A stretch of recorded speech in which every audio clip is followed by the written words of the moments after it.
Hello, everybody, and welcome to the NECC Overwatch Grand Finals, St. Clair Academy team versus Robert Morris University. I'm your host here today, Matthias, also known as Mathias, and I'm joined by another Matthias, also known as Apostle. That's How right. you going tonight? I'm doing really well. I'm going really well. That's what the Australians say. Exactly. And, we got an exciting game here today here in the NECC. The St. Clair Academy team seeing a lot of success here in their division, making it all the way up to the grand finals against their opponents, Robert Morrison. So it should be a great game to see here in this grand finals. The game did just receive a patch a couple days ago, so a lot of opportunity for some shakeups here. The last time these teams faced, it was a 3-2 with St. Clair taking the victory. So for RMU, it's a revenge story coming in here, and for the Saints, we want to solidify our position there on top of the division. And you said they lost 3-2, correct? 1-3-2. Oh, they won 3-2. Yeah, the Saints were the winners the final time. Okay, so the Saints won 3-2, but this time it's going to be a best of 7. Correct? It is. So it's gonna be a 4-3 potentially if it goes the distance. But we also have our bracket here ready for you. You can see the run they've made to make it here. Saints winning 3-1 against Cincinnati Black, and then going up against Indiana Tech Black as well, winning 1-0, it looks like, which is interesting, but I'm sure maybe something came up there. Overall, that's a win for them.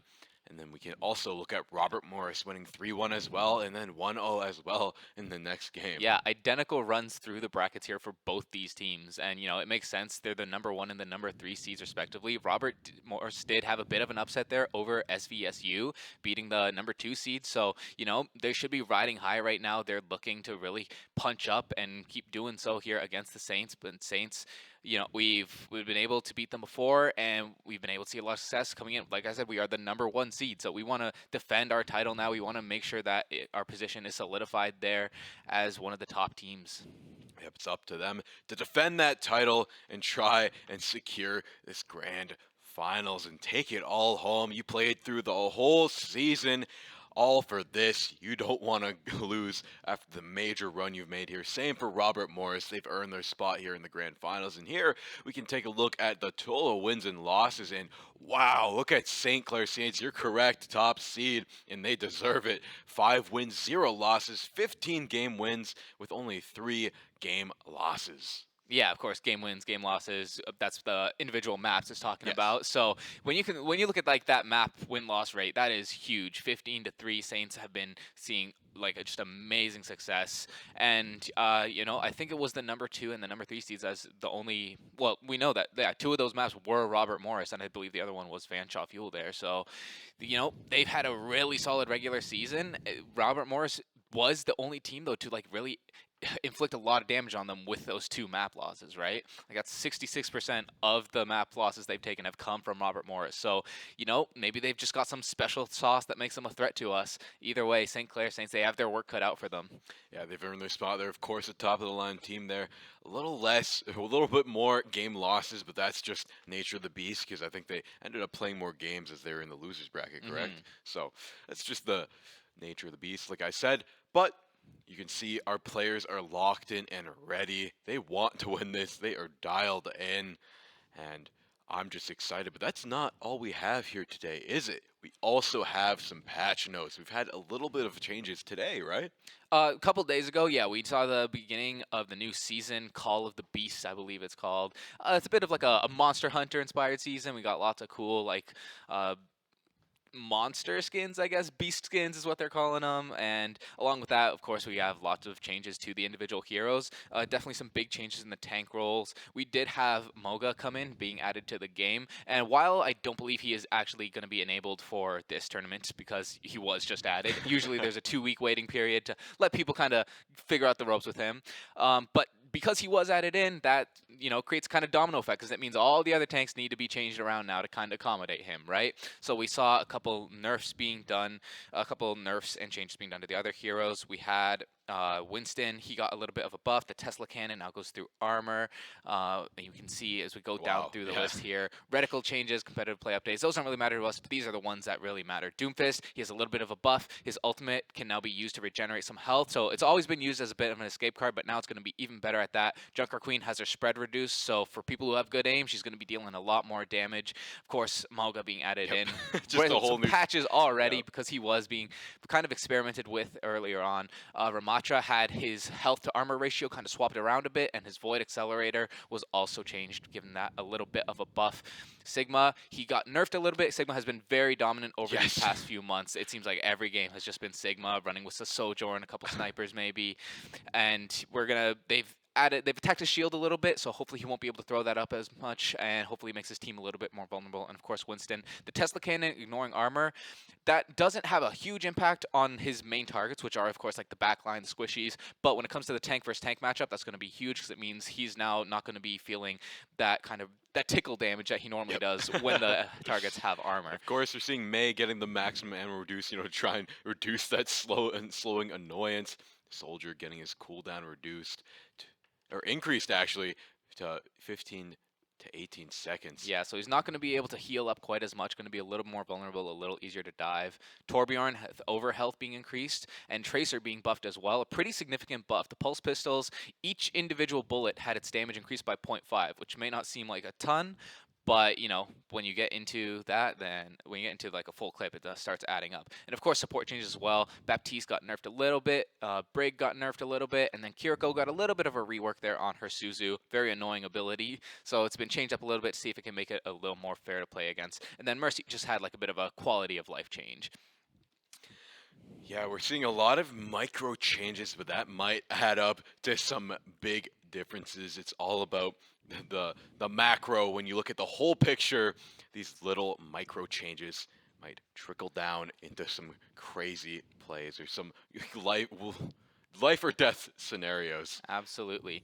Now, as we get into game here, our first map is going to be Oasis here on the control type. We see both these teams' rosters coming in. For St. Clair, we have G-Scales, Grubby, PogChamp, the Holy Juan, and Causable Camp here. Looking like they're pulling out a bit of like a rush comp, using that Junker Queen with her buff damage, as well as the Mei, who, like we said, has had a little bit of a nerf, but Sojourn wasn't touched at all, so still very strong. Meanwhile, Robert Morris, looks like they're going to be running that Winston with a Brig Mercy and then a Sombra Echo. So they're going to have a bit more damage there in the open using the Echo. But once they get up close, the Saints are going to be laying down a ton of work using the Junker Queen and that Mei to just kind of lock up targets. Yeah, they are already taking control of the site. Going to get the hack on the Junker Queen. Not going to be able to take down that annoying Sombra though, but it looks like PogChamp is going to get the enemy Mercy there, and Willow's working them from above. Gets one on the Holy One. Grubby going to get one return. Now they're all falling down, but it looks like the Saints have got control of the site. Grubby's really going in here trying to take down the Sports.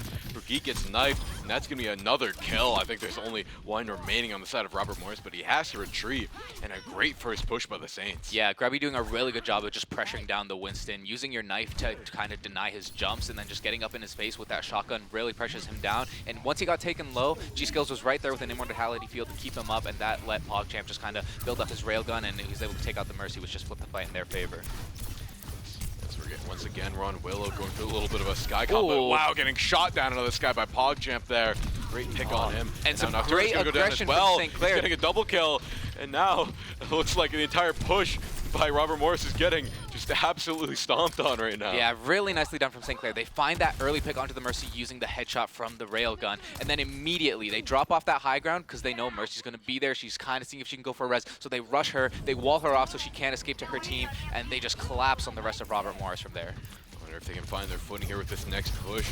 Willow trying to just get an entry frag here, going to go up, trying to get the off-anger as copy pushes, and that's going to be a big ult. He's going to go on the ridge, but it's going to get walled up on the Mei. Now the wall's down. Now's his chance to make some havoc, but he's not going to get in there. But Holy One's going to go down. Willow going to get the pick, and there's a big ult. But Winston ult is ready for it. Try and push them all off the knife. Willow going to get a multi-kill there. Wow, look at that. Wow, Willow wiping the entire team and Brigade on cleanup duty, and now the point's going to flip over for RMU. Yeah, really nice 4K there with the copy from Willow. It started off a little bit slow, but the knife was able to bring the Holy Juan in, get him away from his team, split him off. They were focusing him down, and that allowed Willow to be able to build the ultimate, which then just kind of cleared the Saints off that high ground. And Sezekli as well was able to use the Primal, which really just it completely denied any chance the Saints might have had this high ground. Now Robert Morris with 3 ults though, Saints with 4. These go in early, start using them. The Blizzard thrown down is going to freeze up the Rallying Brig. The EMP comes out to try and deny it. Brig is so low, but the picks are coming out for Robert Morris. Willow and the Winston both able to find the picks. Jaden is right there as well. Support's down for the side of St. Clair, and it looks like they're not quite able to find anything. And yeah, it's Robert Morris with a really nice hold there. But there is a key bit there. Robert Morris used all 3 ults for that, whereas St. Clair Saints, they only had to use the Blizzard. Yeah, they did use the Blizzard, didn't really amount to much, didn't get a single pick, but nonetheless, that was not as an expensive push there. Definitely not. Now, Robert Morris just has to hold the site long enough and try and drag this one out. Looks like Grubby is looking to use his ult at the right scenario here, and I think you might see it here. There it is. He's going to go in, tag a lot of them. It's and 4. now he's getting 1. Will he get multiple? That is the question. Oh, he's going to go down. PogChamp going to go off the map, but it looks like Cosmo gets 1. Holy One going to get another. Jaden going to get 1 in return, and Cosmo Champ's going to get a double kill there. Take them all down. Holy Juan getting the last pick there. Now, almost evened up the scoreline. Yeah. The Saints have to try and secure this one soon. And the Holy Juan has actually swapped over to the Reaper pick now, so it's going to make the Winston much harder to play, to the point where Skelly is actually just going to swap off the Winston. He's going to go to the Orisa. Has a lot more survivability here against St. Clair's comp. But in St. Clair, they do have the beat online, and Robert Morris, they have no ults to speak of. Already the shout has been used, and the Holy Juan goes straight in off the back of it, able to find Willow. It's a huge source of damage gone. That means no Railgun's going to be coming online. Holy Juan is still there in the back, trying to hunt down the supports. And there, the Death Blossom comes out. The beat, just to solidify things. And the Death Blossom, they're getting 1 right there at the end. Yeah. Overall, an amazing first showing from St. Clair College, but you can tell that Robert Morris is giving them a run for their money. They got a few team wins. Yeah, 100 to 72, right? That's not a stomp by any means of the imagination. Robert Morris definitely keeping it close, and it's really interesting to see the different styles that these two teams want to play with. Like Robert Morris, they're definitely favoring that Mercy, trying to use the damage boost to kind of look to see if they can enable Willow's pop-offs on the Sojourn or the Echo. Meanwhile, Saints, they're playing that rushdown comp really, really well with the Lucio, the Junker Queen. They just have everything they need to really get close and in their enemies' faces. We're seeing a swap to Zarya on the side of RMU for this next point. It's kind of interesting, but overall, gonna pick the Sojourn up as well, try and match this Saints DPS. What are you thinking of this? Yeah, it's gonna be interesting with Robert, for the side of Robert Morris here. The Zarya can be effective, but you only really have one person that you can get the maximum value from your bubbles from, that being the Mei. Mei is the only frontliner you have here, so it's gonna be really, really important that the Zarya and the Mei work together and have good tempo to kind of enable Zarya to get high charge, because you want to make the Zarya into your ADC. The Zarya needs to be your 3rd DPS to find value with her, and it looks like it's already working so far as Zarya finds the first pick with the Holy One going down. And now they're going to get control of the point, and now it's up to RMU to make a push through here. No one going down yet. Looks like the Saints are in control of the engagement right now. So he's going to get low, but get healed right back up with that pocket Mercy. And that wall is going to be massive, as it looks like Zarya takes them all down, and Jaden going to get one in return. And the Saints push has been decimated, only getting 12% on the board before they have to retreat. Yeah, Holy Juan was just a little bit too far forward. Oh, but as I say that, 2 trades coming out here, and the res from Robert Morris means the trade isn't much of one, actually. So it's going to be a nice little bit of stall there for Robert Morris. They're going to put more percentage on the board. And, you know, actually looking at these ult lines, Robert Morris definitely has the upper hand here, getting very close to both support ults as well as that Sojourn ult already. They have a little bit more in the ult economy, quite a bit more. Wall being used early, though. Now they're going to go in very quickly, trying to isolate the Zarya with the wall. Zarya going to get very low, but not going to be taken down. That pocket Mercy is so hard to deal with. They have to wait for the shield to go down, but it's not going to be enough. But it looks like they have enough momentum to push them off the site and maybe flip it for just a little bit, but they're all going to fall down. And Jaden getting a double. Skelly going to get one as well. And now the enemy Sojourn and PogChamp going to have to retreat all the way back to spawn, but still gets taken out by Jaden. A 5-player kill streak. What should the Saints do here? Yeah, honestly, the Saints are doing decent, but the ult economy is just coming into play here now. Like, you had the Zarya low, but the Suzu came out, which kept her alive, and then a Valve was just all Robert Morris needed.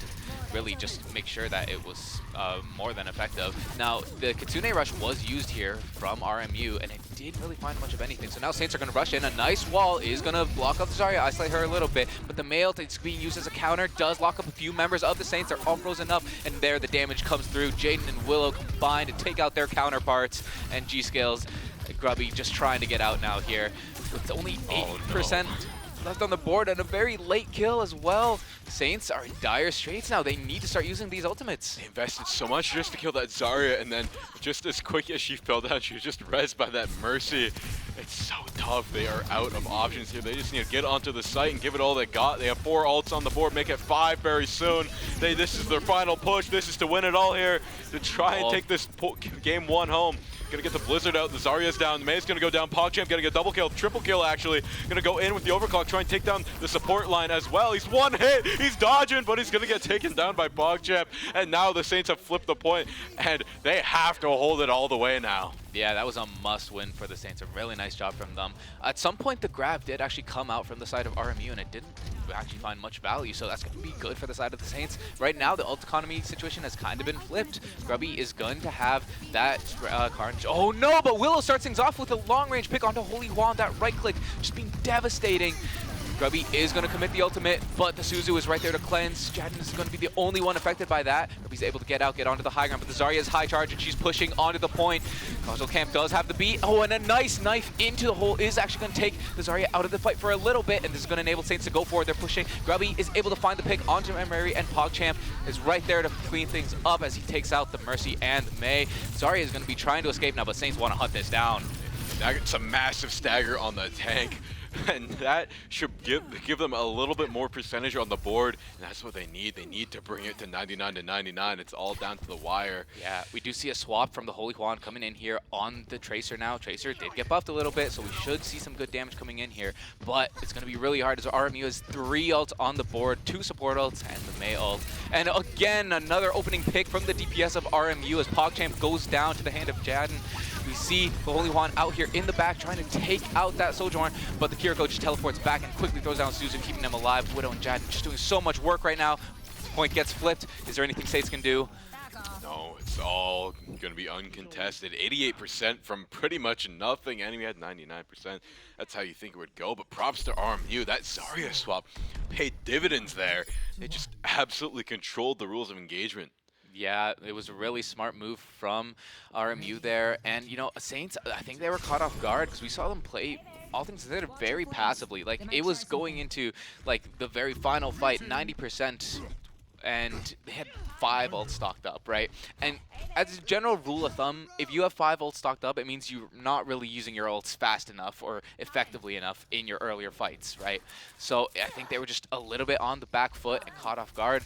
But the Zarya is not going to be nearly as effective here on this map due to all the high grounds that we have to play with. But the Winston swap, do you think that's great into the Zarya? I don't know, a lot of splash damage. Well, when you consider the fact that there's all these high grounds Grubby can use to his advantage, he can stage dives and just really look for places to isolate the backline. So I think if they play it right, Saints should definitely have the advantage here. Looks like they're taking that high ground like you said already, but the Winston going to charge in, try and get some of these backlines. And Holy Wand finds one in the backline with Grubby, and they're taking 2 down. That's a DPS and support down. They are in shambles right now. And the Mercy looking to go down as well. That Tracer buff is going great right now. Diesel's going to get one as well, and that's all down to the Zarya. And the Zarya going to go down last, and just one enemy Tracer left. A little bit of an annoyance on the side. Going to get a Tracer duel going on here. But overall, amazing push from the Saints. Yeah, a really nice job, and this is exactly what I talked about, right? The Zarya is very effective on University because she is basically a barrier that you have to get past in order to get to the backline, and especially when you're running the Junker Queen, you can't really do that. But on this map, you can just bypass the Zarya, jump straight to the back, and RMU, they clearly know it, so they respond immediately with swap onto the Diva, which has already found a pick as the Holy Wand goes down. The Bastion as well is going to be laying down tons of damage as Causal Camp goes down, and G-Scales as well. No supports left for the side of St. Clair here. They're going to need to change up their playstyle pretty significant here now that Robert Morris has come out with the Bastion, which is just going to shred that Winston if you're not careful. Exactly, that Winston DPS is going to be massive. Winston only has that long recharge shield. It's good for some engagements, but for general use, it's not going to have a ton of uptime. Only one trying to get in the backline, trying to get them to divert their eyes away from the main point, but no, they're going to stay focused. And now everyone has the pulse bomb ready. Have to recall though, not going to find it on anybody. Now he's just trying to get any pick, anybody to distract. Yeah, Willow's in the fight back, here. and he's actually going to get hunted down. A nice marking from the Holy Juan. And now PogChamp going to try and put the grenade in, lead his team to victory, but there's so much DPS coming out from everybody. Skelly going to get a double kill, Jane going to get a double kill, and now the last remaining one going to go down as well. Yeah, it looks like the Holy Juan did actually find the Pulse Bomb stick onto the Bastion there, but the combination of turret form plus some armor packs being thrown out from the Brig just meant that the damage reduction was plenty and actually enabled them to live through that Pulse Bomb. So it was a good attempt from St. Clair, but RMU, they just had the resources they needed to make it through. Now they only have a few more pushes here as they're already at 60%. You can see the D.Va ult come out, going to dodge it masterfully, and now Skelly going to recall his mech. Try and get in here. Them up. They're going to respond by diving in as one of their own D.Va. Not going to find much though, as he's trying to block it all with the defense matrix, but it's not going to be enough. He's already half health. The Kyurka ult goes down, the sound barrier goes down, all the support ults are out, and Holy One going to find one. They're looking to find another. The Brigade ult is up as well. It's chaos here on the point, and it looks like they get the D.Va demacked, but she's still going to be alive. They need to take her down and quick. Pulse Bomb going to go out. He finds one. Willow going to find one in retaliation. Support for support. For support as Grubby gets one, and now the Pulse Bomb going to come out again, and he's 1 HP to get some, and that's going to be the point, flipping over to the Saints at 93 or 4%. Yeah, every team threw, well, actually, Robert Morris threw everything they had there into holding that point, starting with the D.Va Bomb, then just layering the rest of their ults throughout the fight, whereas St. Clair, they were actually able to be pretty conservative. Grubby has his D.Va Bomb. He did swap to D.Va, by the way, we missed that, but he has his D.Va Bomb, and PogChamp is going to have that overclock. So they are in a good spot here compared to Robert Morris. Skelly already has 60% on that ultimate here. He could catch up in no time. As you see, it's just already nice denial there. The amount of DPS he dishes out. He's just trying to get control on the point, probably farm this up with his defense matrix. Oh, Scale's going to open things up with a long-range kunai taking out Willow, and Grubby does not want to let them out. He throws in the D.Va Bomb. Jadden's going to get picked. If they can stagger these and make this fight last as long as possible, it's going to be great for Saints, and it looks like they're able to do just that. A pick on the D.Va here would be even better. Yeah, it looks like they got the Brigade. Now they're going for the D.Va. Yeah. They're going to run through the streets and dash all the way around them. Try and get back there. Actually, I think he jumped off the map. He did, yeah. Didn't want to give the Saints that ult charge, so he just ran into play in traffic and decided to end things right there. But Jadden's going to be swapping to the Sombra now. This is last fight territory. Yes, we're already getting up to the game-winning score lines. 86 and climbing versus the 94. See who takes this map one soon enough. Holy Juan, he finds the support though. Look at that DPS. He might take him down all the way. He doesn't quite do it though, as his team is still just holding the point, playing defense. And the enemy's D.Va is going to dash right in there. They have a little bit of an advantage on ultards, but they're going to get burned down. There's the ultimate. There's a self-destruct. Will it find anybody? Does not. Willow going to find one though. PogChamp going to find one. Retaliation though. Grubby going to take one down as well. Willow going to take down PogChamp. That's going to be a big ult down. That's a pulse bomb. Doesn't TP though. He's good. And Jesus is going to get killed. Grubby going to get a kill. And now Willow's going to go down too. And now it looks like the Saints have won. They won the team fight, and that's going to be map 1 going over to St. Clair College. Yeah, that's about as close as you can get, but St. Clair, they're showing that they have what it takes. RMU, though, definitely not one to be underestimated. They've come out the gate swinging. Skill there, bring it all the way to the edge there. That first map was not great for them, but they definitely showed their own in map 2 and map 3. And the plays they still had on map 1 were impressive nonetheless. Yeah, this Junker Queen copy was super effective. You can see Saints just got decimated there, trapped up in that corner. This is definitely a game that could go either way, so Saints, they got to keep their heads on straight and make sure they give it their all if they want to make sure they can see it through to the end. Especially with how long this game is. It's a best of 7, a little bit longer than usual. You need to go one more extra game. And we've seen reverse sweeps happen at let alone 2 games. So making it 4 games win, it could be a very interesting night we have. Absolutely. And overall, the players are locked in. They don't seem too perturbed. I'm sure they're happy about winning, but they know they still have a long road ahead of them. And overall, do you have any criticisms, things they could do better, things that you think the enemy team could even do better? I think both teams are doing fairly well. The only thing that I would like to see shape up a bit more is the ult usage. That's the big thing that's standing out to me right now. We're seeing a lot of ults being used really early or not being used at all, and I think both sides are being impacted by that. So if they can if they make their game plans incorporate their ultimates a little better, figure out a way to kind of roll that economy a little more, maybe make a bit more of a snowball happen with the way you're using these ults. Because ideally, in an ideal situation, you want to use your ults to build other ults, right? Like, for example, you want to use Kitsune Rush to enable your tank to build his ult faster, because he's going to be dealing double damage. He's going to be able to move in, take a lot more space. So if your tank's at like half ult charge during Kitsune Rush, a fight that would normally get them 75 is going to get them 100, right? Yeah. So you really want to be able to layer these ults and use your ults like in a way that they support other ults, and that sets you up for the long-term success that you need in the game. Exactly. That is the name of the game. And I think they've been doing that a little bit, but yes, I think they should do that more. Overall, one thing I do want to shout out is I love the new variety that we're seeing after the slight Sigma nerf. Yeah. Now we're seeing the other tanks finally come into play. Before it was just kind of Sigma or Junker Queen if you wanted to be a little bit spicy, but overall, I'm happy to see this new meta, a little bit more experimentation and quick swaps. Absolutely. Now, it does look like our next map is going to be Numbani, which is a fairly interesting choice. That is going to be Robert Morris's map pick, obviously. And I gotta say, it's something I wasn't quite expecting to see from them. As Saints, they definitely seem to be a team that prefers the dive. I would say that even like on that first map, when Robert Morris was running the dive, Saints were able to counter it fairly effectively. Robert Morris's best point there was the Brawl map where they were able to run the Zarya. And then, for the Saints, when they were playing the dive there on City Center, Grubby started out on that Winston, Holy Juan on that Tracer. They were doing a great job of getting into the backline, finding picks. So Numbani being a very dive-favored map, I feel like might favor the Saints here. But, I'm sure Robert Morris, they have a game plan. They definitely picked this for a reason. So it'll be interesting to see what they got up their sleeve. I'm very interested to see. I'm sure we'll be getting into game very soon. Actually, right now, we're going to be going into game. And it's going to be a good one. Numbani's usually... it's either a very dead even map or it's very one-sided, so I'm very interested to see how this one shapes up to be. And it looks like RMU is going to be starting on attack, am I correct? Yeah, RMU going to be starting on the attack. And Numbani is always an interesting map because as much as it is a dive classic, there is also a lot of room for cheese comps, we'll say. Due to the fact that it is a dive classic, most teams, when they're scrimming, when they're practicing this map, it's usually they're practicing dive versus dive. So occasionally you'll see teams kind of just throw a curveball and they'll come out running something completely unexpected. They'll run a Reinhardt and have him charge across the high grounds from one side to another, or they'll run a Torb, have that turret hiding in the bush, just picking off any flyers that might be running by the attackers.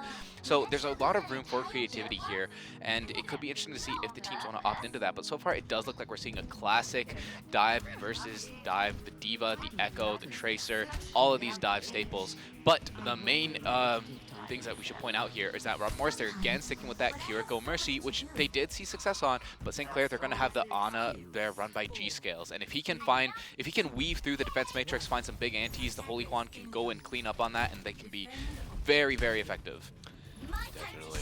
And overall, I'm sure we're going to see some quick swaps with how much we've been seeing in the last few games. But overall, we're going to see a big rush coming up from St. Clair College already.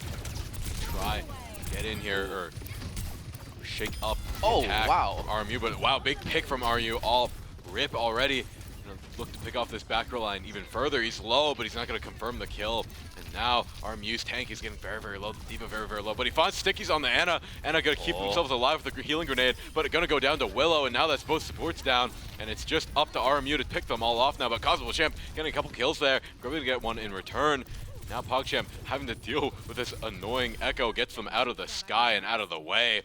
And that's the first attack repulse from RMU. Very nice response there from the side of the Saints. You saw that Holy Juan got taken out early, but they were able to trade out that with a quick pick onto Mary on the Kiriko. Causal Camp went in, found that kill, and then G-Scales there up on that high ground, being assaulted by Willow nearly the whole time. But despite the fact that he did go down, he was able to stall and stay alive long enough that Willow wasn't really helping out the rest of his team, and they were able to win the fight on point.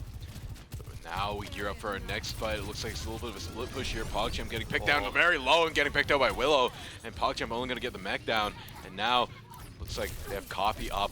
A lot of ults about to start on the board for RMU. And Willow just being a powerhouse, taking them all down. And Jaden finishing that kill out. And now it looks like isolated G-Scales out once again. He's down. Razy gets the ult. Guess he get the self-destruct to clear the site. Oh! Wow! A triple kill with the self-destruct from Grubby. That's going to give them a little bit more time and leeway on this point. They might be able to stop this. Yeah, what looked like a lost fight for the Saints has just been completely turned around as Grubby and Holy Juan both used their explosives to great degree, finding picks all over the place. And just like that, that's going to put Saints back in control. They did give up a tick, but that dire situation has been completely saved there with that Diva Bomb from Grubby. An absolutely beautiful placement. Yeah, you rarely see that on these points. Usually once you lose the point, it's over. But wow, that's going to stall them out some time. That's going to be great for them. Now it looks like RMU, though, is going to come back with a vengeance as they have a lot of ults on the board. Nocturna keeping his team alive, about to pop that Valkyrie if things don't go their way. But Nocturna get it very, very low. They might get the pick. I don't know. What are you thinking, Matt? Holy Juan doing a great job of marking this Mercy. He recognizes how big a threat she is with that damage boost, just enabling Willow everywhere, and he does a great job. He goes in immediately, hunts her down, but Saints, they're off the point. They dash back on at the last second. One person being contested, but they are getting picked off, and yeah, unfortunately, they just got a little bit too split there, and they give up the point. The Holy Juan, he did a good job hunting that Mercy, but unfortunately, the rest of the team just kind of fell apart there. Despite that, the Mercy going down wasn't quite enough, but that is definitely something that Saints want to be doing. Jadden going a bit too far forward there. It's a little bit of aggressive push. You're going to get the picked out by G-Skills. Well, actually, something interesting has happened here. I was just saying how Willow, it's these sticky bombs from the Echo. When they're damage boosted, they're basically a pulse bomb. When you land 6 of them, it's almost a guaranteed kill with the damage boost, and he's been using them to a great effect, but he's actually swapped into the Tracer now. He's going to try and take the duel with the Holy Juan. He was on the Tracer last game, put up a decent fight. Now we're seeing the Divas having a decent fight here. Just going back and forth between Defense Matrix and just full out on Assault mode. And now gonna get the pocket, try and isolate that support. It looks like he's got it, but he's gonna take a lot of damage for it. Gonna lead the charge for his team, but he's not gonna find too much here. Grubby's gonna find actually Willow though. And now the Kiriko ult's gonna go off. Cosmo Champ does have the sound barrier if they need it, and there's the nano as well, and there's a self-destruct from Grubby, and Holy One gonna get 2, the double bomb going off. Wow, a 4 kill streak, and PogChamp getting the last one there, the last laugh. That's going to be the first push stop from RMU, but they got it pretty far. That was actually just a great moment of identifying opportunity there from the Holy Juan. The RMU, they had to avoid that Diva Bomb, so they all clumped together around the corner. Holy Juan goes in and says, hey, you guys are playing very close together. How about a Pulse Bomb to split you guys apart? And they tried to walk away from that and get hit exactly. by the Caught between a rock and a hard place for sure. Just great stuff there from the Saints, finding and making opportunities. But now we see Willow going straight to the backline. Causal Camp getting picked off, but it does get traded out as Willow got a little too greedy. Overstayed his welcome and did pay the price for it. But now Skelly is going to try and even things up with a Diva Bomb of his own. Not quite able to find the same success, but Jadden's right there as he takes out PogChamp. G-Skills is still up here on the high ground, opts to give it up. Diva does get slept as she tries to engage onto him, but is it going to be enough? He still has this Diva pressuring him here, does get taken down, but the rest of Saints seem to be cleaning up as Grubby takes out Jadden, and the Holy Juan is still out here in the backline, has the Pulse Bomb, seeing if he can hunt someone down. This Tracer duel is just lasting forever with these supports staying alive. Willow is able to find the upper hand, though that Mercy pocket is just too strong as Willow cleans up for another one. Now they're contesting this point to the very end. They don't want to let them guess as they're going to use another self-destruct. Doesn't find anything though. And now they're going to secure that first checkpoint. It's going to be a good one. Wow, the Overclock getting a double kill for Jaden. And it looks like RMU's on a roll. Yeah. RMU has definitely identified how effective Jadden and Willow can be, and the Mercy's doing a great job of damage boosting the perfect person at the perfect time. Like you can see, he's just the way that the Mercy's Nocturna is swapping between Jadden to enable those railgun shots and Willow to help him win the Tracer duel is just really, really well done. Now Nocturna gonna try and keep everyone up once again. It looks like PogChamp gonna go down though, gonna lose a mech. Actually just barely kept alive here. Jaden gonna find one though in the chaos. Looking to find another. Dives in, going in and in and in. Not gonna find much though, trying to isolate it, but Willow. wow, pause bomb by Willow. Gonna get 1-2 on the board. And now the Saints are gonna have to try and just contest this to the very end. But it's gonna be very, very tough as RMU is just in control of the map right now. But again, this is where I was saying Saints need to start setting the tempo a bit more with their ults. We haven't seen that beat get used in forever. Now it's finally being used as Saints go in offensively. The railgun as well. Robert Warren. Oh, out of the air there. It's gonna massive nice pick shot to take us down. He's gonna dive in and try and take this one out. They gotta hold this one out. They don't want to have to take it all the way to the end, or at least starve them for time. And now G-Skill's gonna find one. Grubby gonna find another. They're all falling down. But it looks like they're going to retreat as they lost their tank and one of each glass, really. Yeah, and that's what I want to see Saints do more. You have to be more proactive with the results. Stop letting the enemy set the pace. Don't be afraid to go and rush in. Now, RMU, they've opted to kind of flip the script completely as the Kiriko has been swapped out for the Lucio now, who's very close to the beat thanks to that Ultra exchange, and they have a Sigma now as well. They do have Sound Barrier. They do have a few things on the board. We'll see if that Sigma nerf really amounted to anything, or if he's still that powerhouse. He's going to be burned down a little bit there. Are you going to be kept up by... Oh, Mercy there. Jaden Juan going one. down.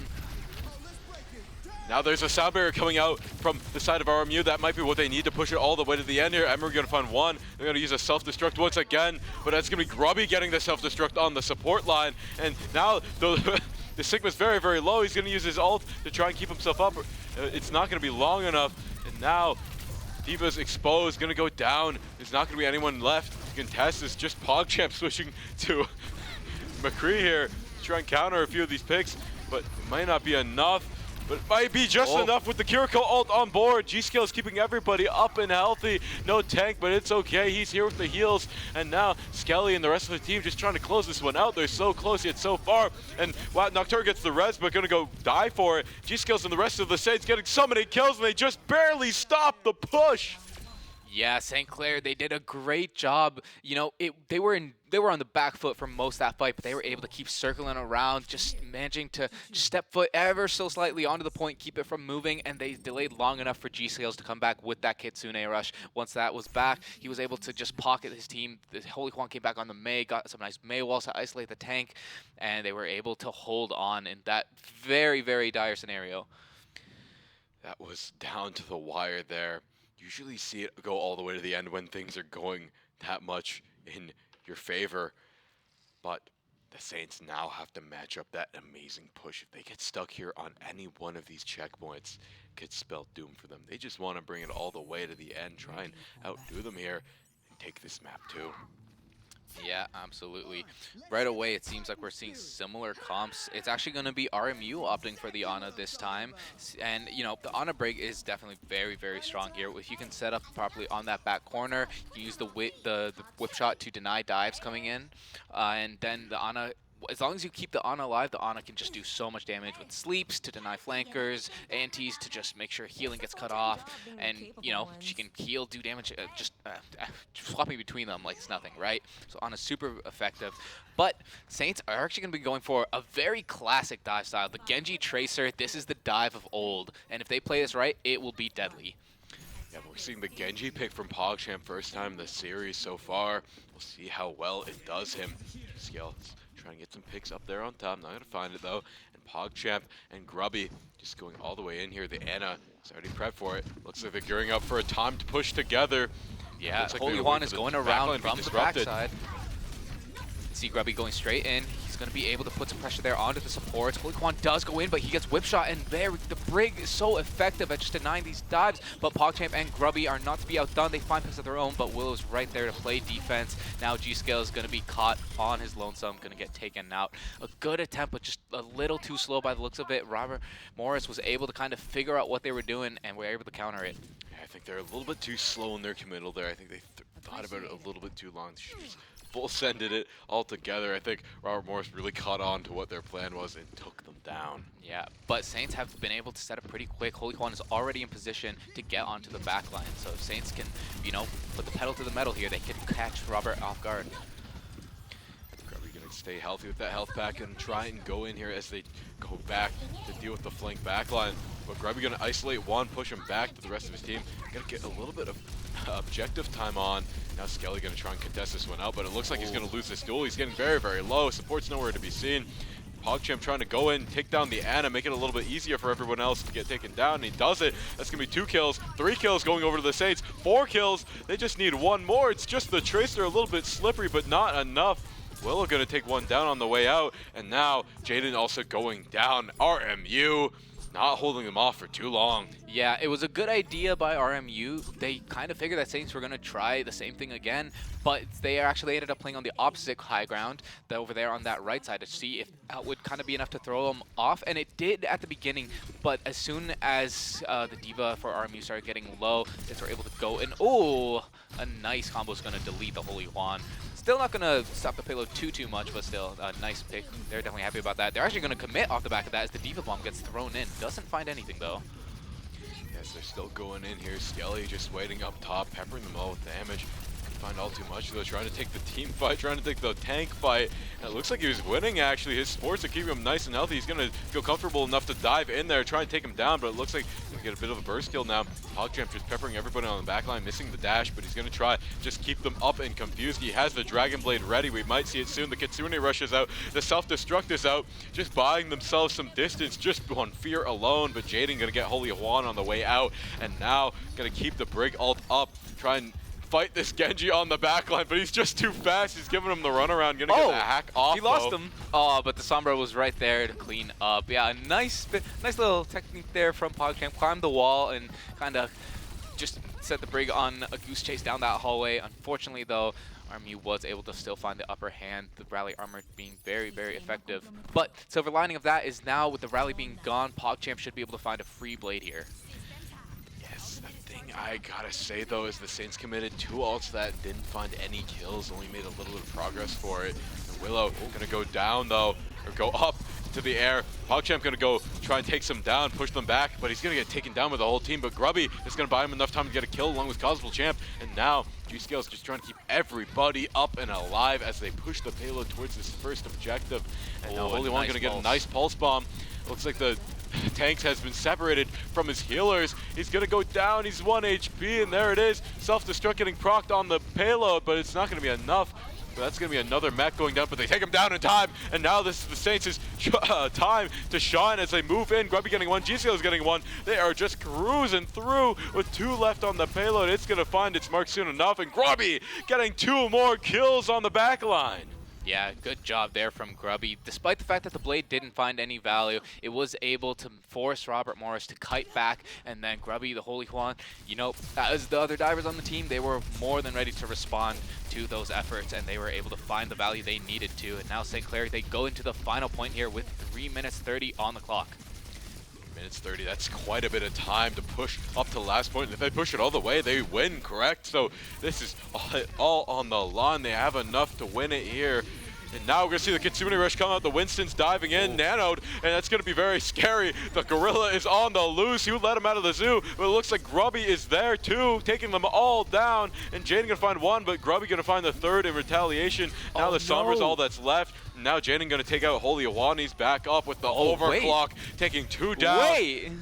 3 down. This might be the push stopped here, but Grubby going to be able to get his mech back. But Jaden with an absolutely incredible clutch there. That fight had turned into a 2v4 or 5 there for the start of RMU. Jaden decides to pop the overclock. I thought it was a disastrous decision at first that he would be taken out in seconds, but against all odds, he's able to find 1, 2, then 3 picks and just completely flips the fight in the side of RMU. Now we're already getting into the next fight. The Sigma has been selected here for RMU, and he gets taken really low by that Diva Bomb, which also takes out the Immortality field. St. Clair, they are missing 1 right now, but they're finding the value they need. But the Brig ult's going to get popped. That might be what they need to hold the line here for RMU. Holy One gets very low, but they managed to take it. They C9 did not contest it. And just like that, we saw St. Clair College take map 2. That was map pick for RMU. This is looking not great for them. Only 2 more maps to go, but props to Jaden. That's probably going to be the last overclock. Yeah, it definitely is here. Like, you can see all his team is dead, and then he finds a Holy Juan. He gets rushed down, but Lucio takes him out as well. Gets taken so low by G-Scales, but Nerves of Steel are all this guy needs as he manages to hold on for his team. Unfortunately, it's not going to mean much when you see 9 a few moments later. No, usually those maps, the payload maps go so long, you know, one side pushes, the other side pushes. Now you have to do the overtime. You got to push it right back over again. But this was somehow clutched out by St. Clair, stopping it right before that key final point, and that bought them enough time to take this map home. And wow, just a couple miracles came out there at the end for them in order to take it all home, and props to them. 2 maps on their belt, only 2 more to go. They're halfway through this thing if they want to get the 4-0 sweep, but RMU, they could manage to turn this around. They've had some amazing plays, amazing fights, just a few little problems like right there at the end. No one was on the point. Yeah, absolutely. And you know, if they want to turn it around, I think the next map is the place to do it. It's going to be Flashpoint. They've opted to pick Suravasa. Now, we saw how good they were at playing these like ground-based high damage rush comps with that Zarya, with the Lucio. They were very effective when we saw them play that on Oasis, right? And they could really run a very similar, if not the exact same comp here on Suravasa. If they play it right, they'll be able to get a lot of value from the corridors, the choke points, as the maps go around. They can use the Lucio to just really make sure they can stay on the top foot.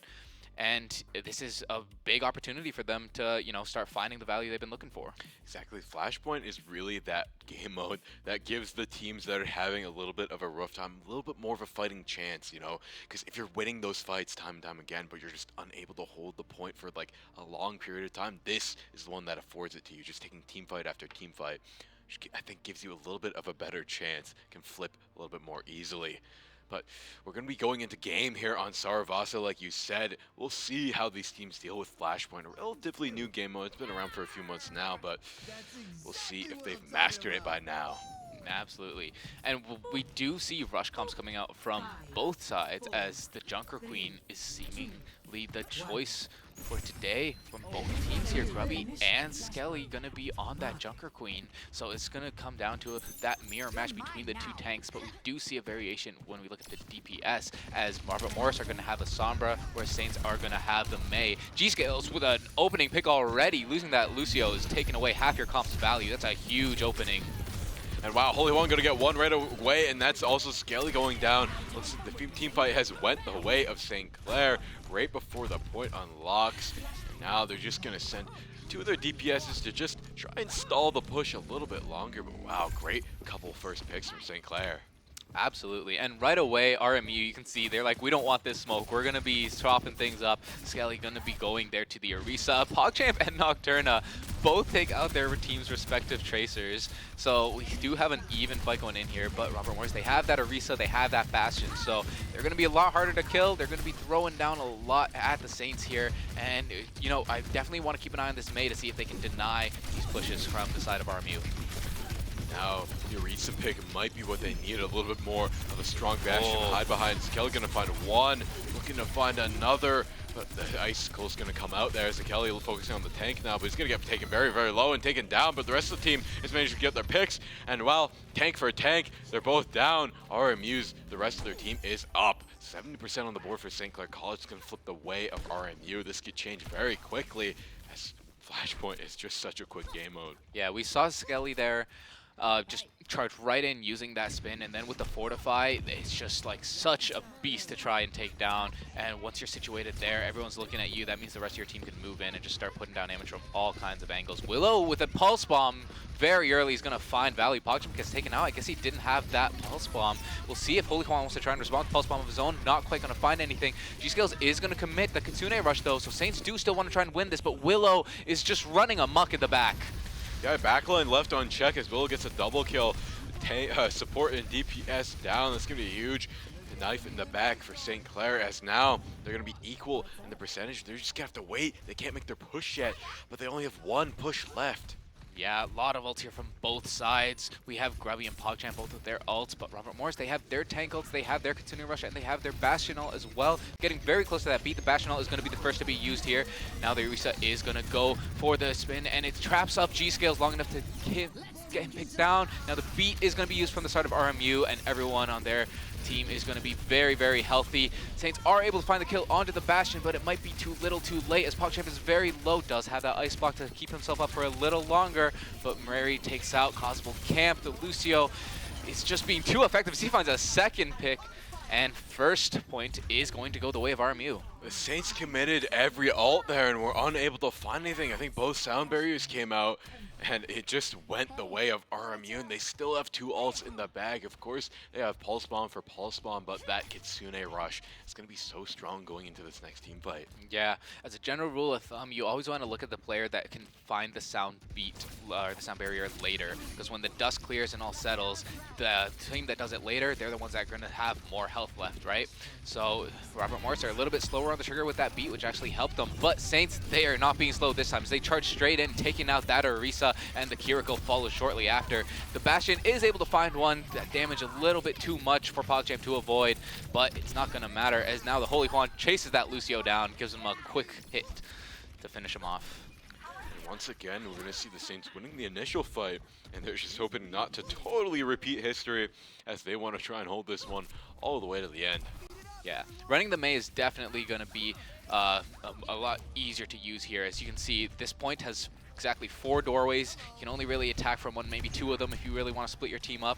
And if your Mei is, you know, on the ball, you can just look for a quick wall as they go through the door. And that's exactly what we see. The wall is going to come out, but not quite able to seal them off. Yeah, it is going to be enough as Grubby goes in and takes out Jaden. Now Nocturna going to be committing the Kitsune Rush. It is going to be enable his team to do a lot of damage. He gets very low, but Willow is right there. Willow has been such a clutch player in helping this Robert Morris win these fights.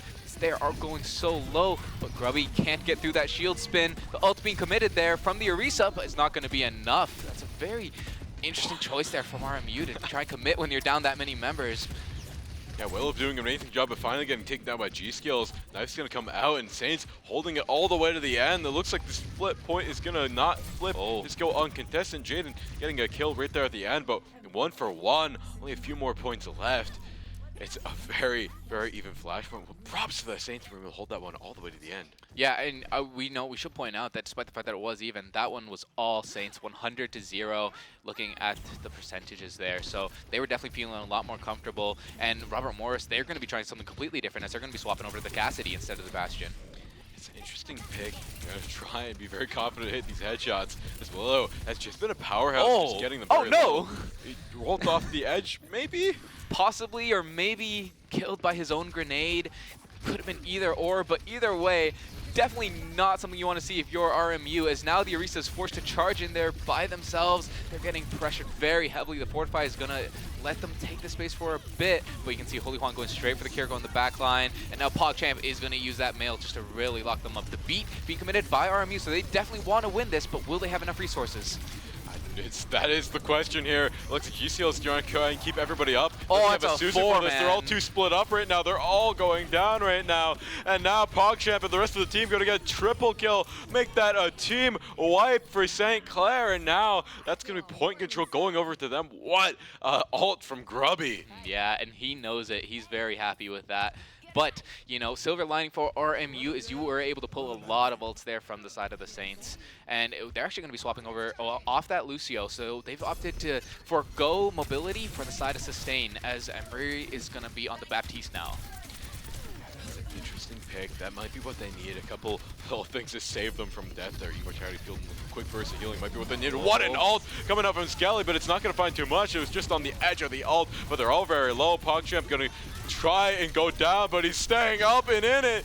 He's finally going to take one down, but Holy One going to find one in retaliation. Willow going to take 2 down, and it looks like RMU might be able to flip this one as they're just going to kill after kill after kill. There's only one left for, actually there's none left for the Saints. That's going to be a team wipe going over to them. Yeah, that Baptiste found immediate value, as Skelly was very close to death there as he was trying to take out PogChamp in the corner, but the lamp came out and was able to keep him alive just long enough to find the pick he needed, get his spear back online, and finish that off. But now Saints, they're going to be getting close to that Mailed, and, you know, there's no beat anymore, so it could be very impactful here if they play it right.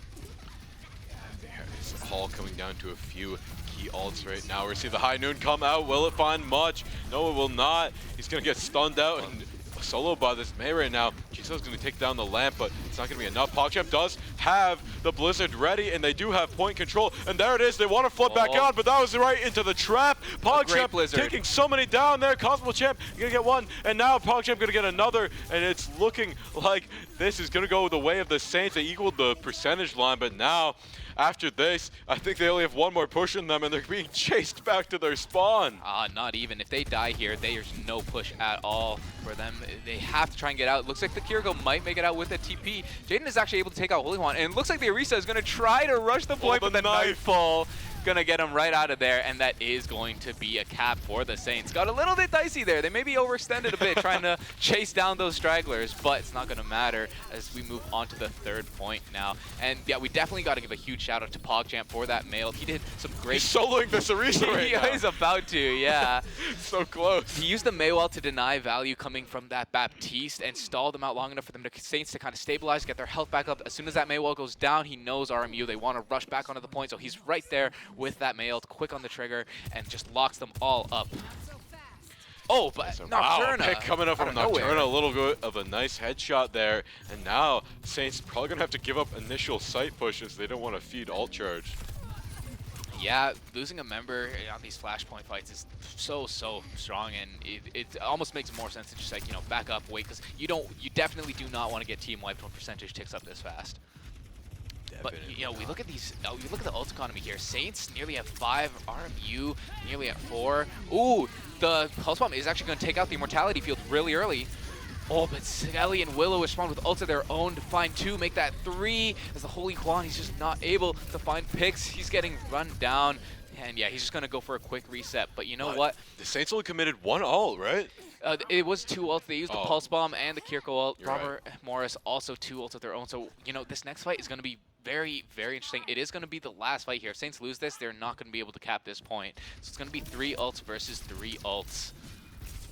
3-on-3 battle here, and RMU does want to win this one, as if they lose this point, it's going to go over to the Saints. They're isolating that Orisa very nicely, separating from the tanks. Oh, now that's going to be a massive ultimate coming out from Grubby. Going to get a couple key targets there, and they're all falling down. 2 ults committed, sound barrier. Kiriko ult's going to come out from RMU, and that's going to keep them alive a little bit longer, but they're all still going to go down. A little bit of a nice stagger as well. A 99 on the board. The Saints looking for map 3 right here. Yeah, Saints more than winning that ultimate battle, using only the 2 ults to beat Robert Morse's 3. And RMU, you can tell they're feeling a little nervous as they decided to swap back to the Bastion now. And now Kelly is pushing on. Oh, look where PogChamp is playing. You see him in that corner. He's hiding. And RMU, they certainly don't know. Going to be having that Maywall ready to go at any second as soon as they push up. Oh, it's actually the Mail coming through. They're completely caught off guard. We'll see if it's going to be enough. Does force the Fortify out of the Orisa and splits his team off. Can the Saints take him out? It looks like the Immortality field is going to go down, and the Saints are more than happy to go in there and follow up. A pick does come out for RMU, but it's going to be very unimpactful in the greater scheme of things, as the Holy One is right there to keep cleaning people up. Oh, but I see that Nocturna with a nice shot on Causal Camp, and it looks like they might actually want to commit to this. And I think they're going to be able to flip it over. We're going to see Kikestrin come out from Grubby, and now Holy Juan going to take down Willow. Yeah, Grubby coming back with the Doomfist in the nick of time is going to enable them to keep fighting on this point, and the Holy Juan is right there to take out that Sombra. Now he has to play deftly around this Kiriko. Those headshots can be disastrous, but he's able to keep his head on his shoulders as he's trying to find the pick. The ult is committed by the Kiriko, and it looks like it might be enough as Murray is right there. He takes on Causal Camp. PogChamp goes down as well. Robert Morrison, they're able to keep the momentum going and find the flip, as this is going to go down to the final point. Yeah, this could be crazy. Match point for both teams. The last flashpoint, who will take it? If the Saints take this, they'll be 3 up, putting RMU in a do-or-die situation going forward in the series. And they just want to get this one, because 1-2, it's not looking as bad as 3-0. As Willow is trying to hold the line here, get in, shake up the push coming out from St. Clair. Gisele's going to lead the charge here with the Kiriko rush. Going to put down the Suzu. They're trying to take down the Orisa in time, but the damage resistance is so much right now. And Nocturna going to find one just on it here with the headshots. Juno to find another. And it looks like the flashpoint is going to go over to RMU right now, as Saints are unable to find any picks. focused all on the Orisa, but it's not going to be enough. Jaden finding 1, 2, and so much more, and that's RMU securing the first. Yeah, and you know, this is kind of where what I talked about, you know, incorporating your ults better into your plans of attack. I think that needs to be an area of focus for the Saints. Like, we saw G-Skills commit the Kitsune Rush there, but he threw it down onto the point, kind of suggesting that Saints wanted to go and, you know, play in the Kitsune Rush on point, put down the damage from afar, but what ended up happening was all the Saints, they stayed in that room and they fought the close range fight, which meant that Kitsune Rush kind of didn't really get anything. G-Skills was the only one feeling the benefits of it. I'd have to agree with you there, but they do have Sound Barrier. They might be able to win this push out if things get dire. They're all very low. The nice Blizzard comes out, and now they're all getting stunned, but they all still get out. Zakeli actually securing the kill on PogChamp, committing the Sound Barrier. They really want to win this one. They miss the sticky on the grenade there, and Will going to take one down. G-Skill's going to get one in retaliation, but it's not going to be enough. The Saints are in a disarray right now. They just need to take down the supports, and now they're all down. This might be their chance. They can take them all down here if they play their cards right, but they don't. And now they're all falling down. G-Skill's trying to get one last pick before he goes, and he does, but it's not going to be enough. As we switch over, PogChamp on the Reaper, trying to just get a little bit more DPS, but now we're in overtime. RMU looking very, very good right now, 99-0. If they just win this next fight, it's going to go over to them. Their first point in the series, they need to win it here, and it looks like they are, as the Saints cannot get any footing here on the point. Holy Juan trying to contest, but it's not going to be enough, and it looks like G-Skill's a little too slow. Now, the first game going to RMU, 2-1, making this series very interesting.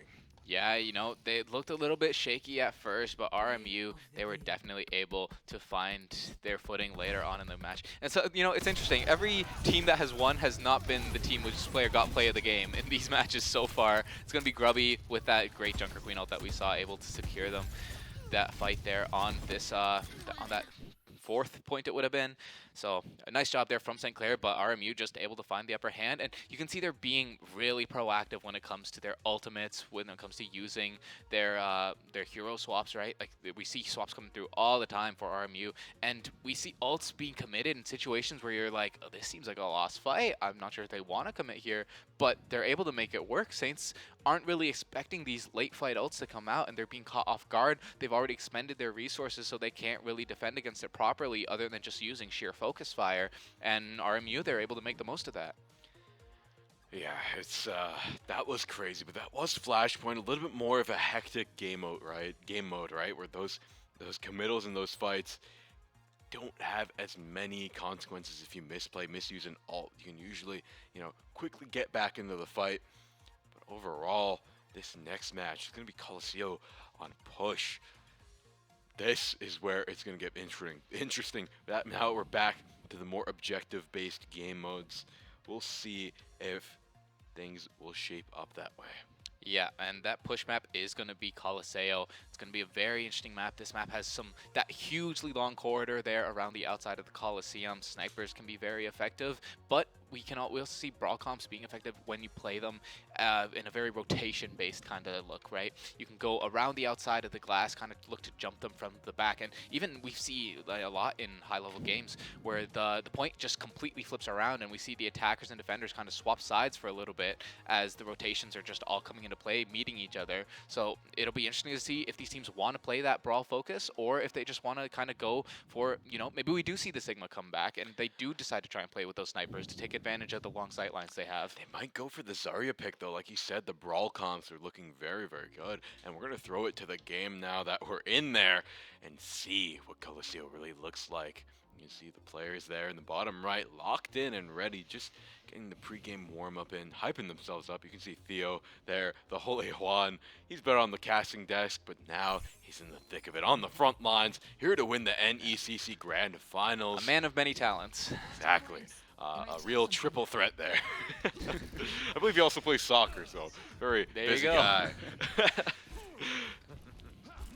He has a soccer match after this, so he has a busy day. Nothing like playing some Overwatch to warm up for soccer, eh? It really gets the blood flowing in the legs. It definitely does. It definitely does. Gets the adrenaline pumping. That's for sure, yeah. But here we are on Coliseo. We're seeing the... Okay. Cassidy pick on Robert Morris's side. Yeah, and it's actually going to be St. Clair opting for the Bastion this time. We haven't seen them run the Bastion yet, but, you know, I think they might have seen the success that RMU was having, so they've decided to try it out for themselves, and both teams already skirmishing here over the center robot. Yep, they're here at the center robot. It hasn't unlocked yet, but look, it's looking like the Saints do have control of it right now, taking down the lamp already. Oh, I mean, that getting a Kiriko big TV. Suzu there, but he's still gonna go down. Grubby just in the thick of it. That Oh, wall no! a little bit misplayed, killing Grubby. He's separated from the team. No heals could get to him, and now the Saints are without a take. A little bit of a misplay from the Holy Juan there, and now they're all falling down. That's got to be disastrous for the Saints. Someone check his PayPal. That was seemed very. Grubby definitely, I'm sure, is going to have some choice words for Juan about that. But definitely going to be working out in RMU's favor as they're able to win the fight off the back of it. Willow already built a pulse bomb. Murray and Jadden both close to ults of their own. Nerissa pushing up very aggressively. Going to be using that Fortify already, and the Maywall is going to be denying a lot of damage. They try to push in, but the Lamp and the Suzu are coming out. 2 immortality abilities. Almost seems unfair, but Saints do not want to be on the losing foot here. As they go in, they commit the Mail. That's going to lock up 2 people, and Saints are really capable of cleaning that up. As PogChamp is going to try and duel that Kiriko, going to back out a bit as they just try and go back to the cart here. Willow staying alive. It's honestly incredible how survivable this guy is against all odds. He's still up and kicking, but now There it Grubby is. finally going to shut him down after a few abilities committed. Kiriko going to dash out of there as well. Now, the Saints finally back in control of the point that they had in the beginning. And we see PogChamp switch over to the Cassidy as well. It looks like it's going well for him. A little bit better than the Bastion. The Kelly, though, has the Terror Surge ready to be unleashed. It looks like they're moving in to do it, and there it is, getting the whole team in there with the Soundberry as well, but not going to get any damage from it, choosing to go for full charge. Not going to work out. We're going to see the ult committed from Grubby, getting very, very low and taken down, and now Jaden getting the pick there. It's going to be massive. Holy One going to get one in retaliation, and now, without a tank, they're not going to be able to take them down. Willow getting one. And Holy Juan actually making up for his mistakes, getting a double kill there. Jaden getting the 1 support left, and now G-Skills is trying to carry here, misses it, and gets taken out from the wall. Holy Juan, he's trying to make up. He knows he messed up, and he's here to repay the favor. He makes Find it up. another. Wow! He Nicely. said, don't worry, guys. I'll bring it back. Yeah, the Holy Juan and G-Scales, they're just able to put their foot down and say, we're winning this, we're getting that cart over the line, and they are able to find the kills they need to do just that. And, you know, Holy Juan, he's almost, he has another Mail already pretty much here. A nice wall, going to be pushing back against the Orisa. Fortify being committed. She gets taken so low, though. Now, No Suzu Fortify. comes out. The Lamp going to be coming out as well, but the kill does come in, and the Kiriko getting picked as well. Holy Juan finds 2, looking for a 3rd as he tries to find Willow blinking around the map here. He finds the 3rd. He's going up to the high ground. A little too short to make the jump, but that's more than okay, as Saints are solidly in control here for the He time is being. really repaying and saying sorry for that wall, sorry for getting us killed. I'm going to make sure we get the progress that we would have gotten, that we deserved, and then some, as they're already pushing up to the first checkpoint here under the bridge. But it looks like they're going to retreat and take another fight. Yeah, it's a smart disengage from Saints. They were down a member, and they know with the spawn advantage, RMU is going to have all 5 of theirs. So they're just going to opt to give up a little bit of space here in order to take a better, more even fight. And again, the Maywall comes out, forces out the Spear Spin. Now the Fortify. Skelly trying to see if he can find that ult here. Well, he's here in the midst of the Saints. Ooh, a knife could be attached to him. Is going to try and pull him back in. And now the High Noon coming from PogChamp finds the headshot onto the Orisa. And they've actually swapped over to Hanzo now, but Hanzo playing in a very strange position right in the middle of the Saints. He's not going to last long, as the Holy Juan has found 2 more picks in this fight, by the way. He is putting up numbers so far. And there's another little assist there from him and PogChamp. He's just going to hold the front line here as the Saints gear up for the first checkpoint. It's going to be massive. I guess that first one is set up very, very well. Nocturno, though, hitting those headshots, getting very low. And Willow finally taking down the Holy Juan after he was just going on a rampage there. Yeah. And now we see the Terror Surge. The Saints are all going to fall down, but hey, they earned themselves a little bit of a better spawn. Oh yeah, if you're Saints, you're fine with this. Like, you lost 1 early, the fight was pretty much already lost, and Robert Morris, they still decide to commit 2 ults. Like, you're more than happy to take that trade, because at the end of the day, you're still in the lead, and you have plenty of time to regroup and come back here. Exactly, they have that time on their side. RMU, though, they have to bring it back pretty far right now, because they only got a little bit of progress. They already controlled the robot. It's going to be going their way, but now the Saints are going to commit. The Baptiste ult here. Yeah. Oh, and Theo is going very deep. Sorry, the Holy Huang going very deep. Finds a huge freeze. That cleanse and immortality field are going to be doing a lot there, but that lets Grubby go in with your the Carnage, and he finds exactly what he needs to. The members of RMU trapped up in this room here. They're getting taken very low, but can Saints finish them off? RMU somehow is able to keep staying alive throughout all this. They win the boss fight in the dungeon there as they find him hiding behind the robot. Jaden getting the double kill. Taking very low, but they're still in control of it. Yeah. The DPS from RMU is something to be feared as the Saints are just staying back. Yeah, well, you definitely got to look at the support line there, right? Like, you have the Suzu and the Immortality Field. That's just like, it's so hard to kill when you have all that stuff you have to get through first. It's so much raw healing. Oh, now a nice dragon placement is going to split the Saints up, and the Holy Huang gets taken down. His earlier success maybe making him a little too brave as he's trying to take these fights by himself. Now Grubby is there. The Hanzo is caught off guard, and the Baptiste goes down. That's a huge pick. Kiriko's going to try and equalize, losing their other support by using that Kitsune rush. And we can see Jaden and the Kiriko both caught out maybe a little bit here, but they're able to stay alive. The supports for RMU are just doing such a great job of keeping themselves in the fight. Doing an amazing job. The Terra Surge comes out right now. They're all holding on. Holy Juan tanking it all, being the one person contesting it right now. He's going to go down to Jaden though, and that's going to be the point going over to them. And now they're equal. If they just push it a little bit further, they're going to be in the lead. Yeah, both teams on that checkpoint position now. We'll see the rush coming in already. The Cassidy being kind of a little bit out of position. Now the beat going to be committed, but PogChamp goes down already. And Robert Morris, they have the Baptiste ultimate there to keep them sustained. A nice boop is going to look to push the Orisa off the edge, but not quite going to find it. Jaden is just on a rampage right now as he finds pick after pick. He's going to look for another one, is going to find it. A 15-player kill streak for Jaden right now. Yeah, Jaden right now is just going insane, and he still has ult in the pocket if he needs it. Not going to commit it though, and overall, no one really able to stop him right now. Yeah, Saints, they just look to be not quite on the same page when it comes to their engages right now. And, you know, especially as you get to this corner, it's a lot harder to find the same kind of value from the Maywells. You can't really split people off that easily, so you have to really make sure that your game plan, your teamwork is a lot better. Now it's going to be G-Skills using that Baptiste window, seeing if they can take down the Orisa off the back of it, but the Maywall is going to be blocking some of that damage. Now he's just going to be using to keep his team alive, but Willow with a pick onto PogChamp, taking out a big source of damage here for the Saints. Theo's going to try and keep this alive as he uses the May ultimate. Is it going to be enough? Gets taken low there by the Deadeye, but he looks to find the Bap, is able to find it. The Deadeye did take him out in the end, but it's not going to matter as Grubby and the rest of the Saints speed right on in and clean up. And now they did get the team wipe, and they do have some ults in the pockets, but they are walking right back towards the spawn of RMU. Yeah. They're ready to meet them here. And again, for Grubby to find value from this rampage, he needs to not only wait for the Immortality Field, but also the Suzu. Both those support abilities can entirely shut down his ultimate, so he needs to be very smart about how he plays this. They need to find some opening to really get the maximum value from that. The wall is going to be used, but not quite going to be able to find Skelly there as he just backs up, and you can see both teams just kind of playing to see who makes a mistake first.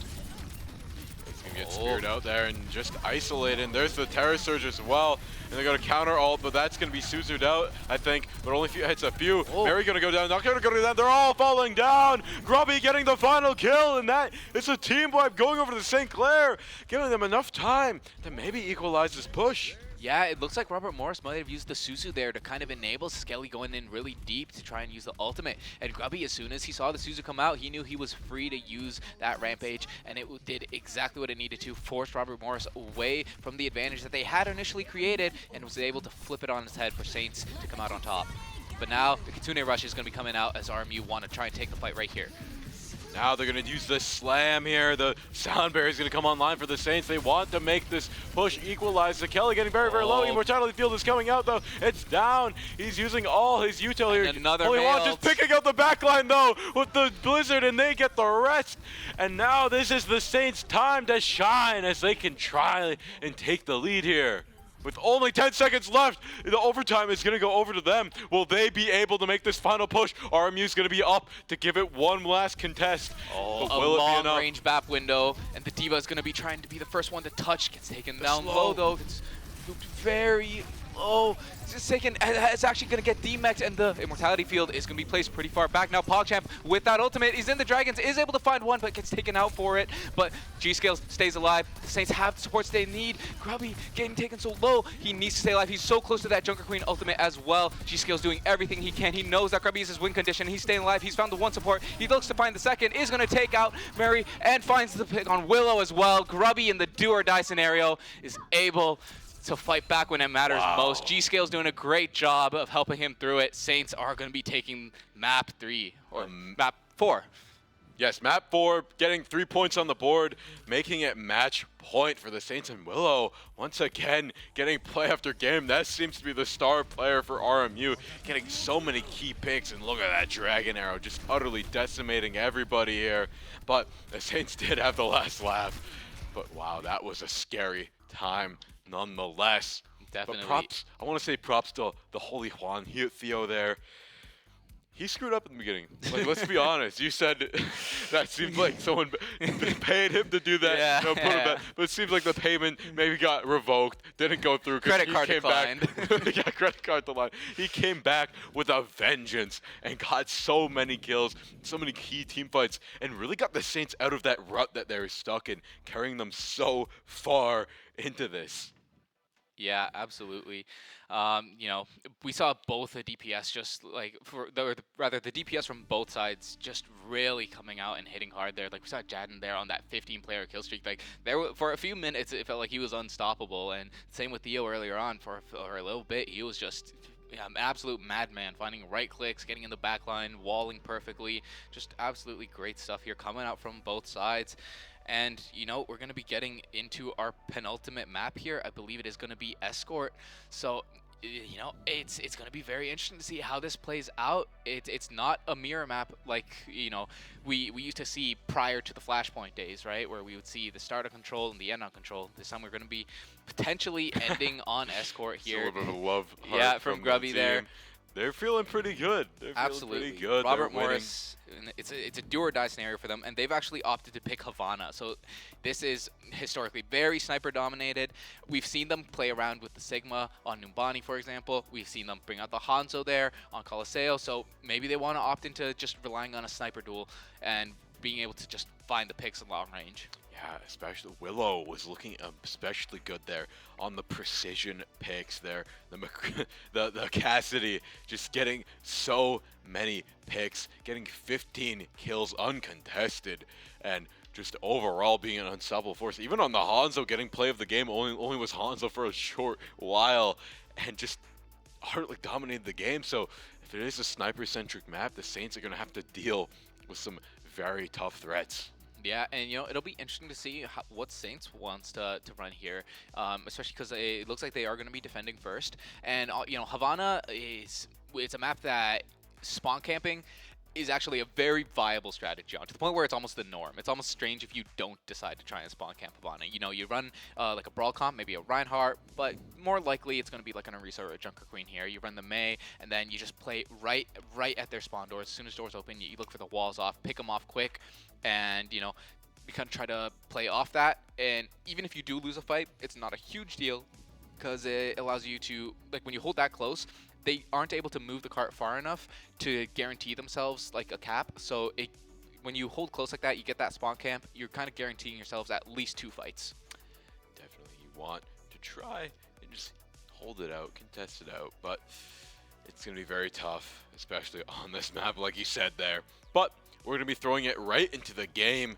Yeah. Just getting set up right now on defense. I believe the Saints are so starting. far, it looks exactly like what I predicted, right? Grubby on the Reinhardt. They have the Mei. They have the Lucio. They're going to be trying to spawn camp. And RMU, also like I said, the Sigma, the snipers. Jadden and Willow definitely going to be looking to put down some long-range damage here, using those rail guns, using those headshots from the Widowmaker, and they're actually going to be running an Ayari as well.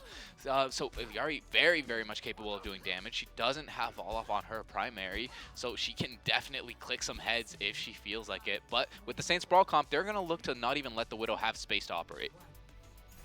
It's looking very scary, but look at that. They're hiding in the corner there. Luckily, Willow did take the right corner and gets a pick right off the back. Like I said, just an absolute Menace here, but now they're gonna pick that out, gets the slam from long range, and now you're right, they're gonna go for the spawn camp method, but they do make it out of spawn. They need to take them out here and now. Gonna stun out the Sigma, taking him down, but Jaden gonna find one in retaliation. Marie gonna get one as well.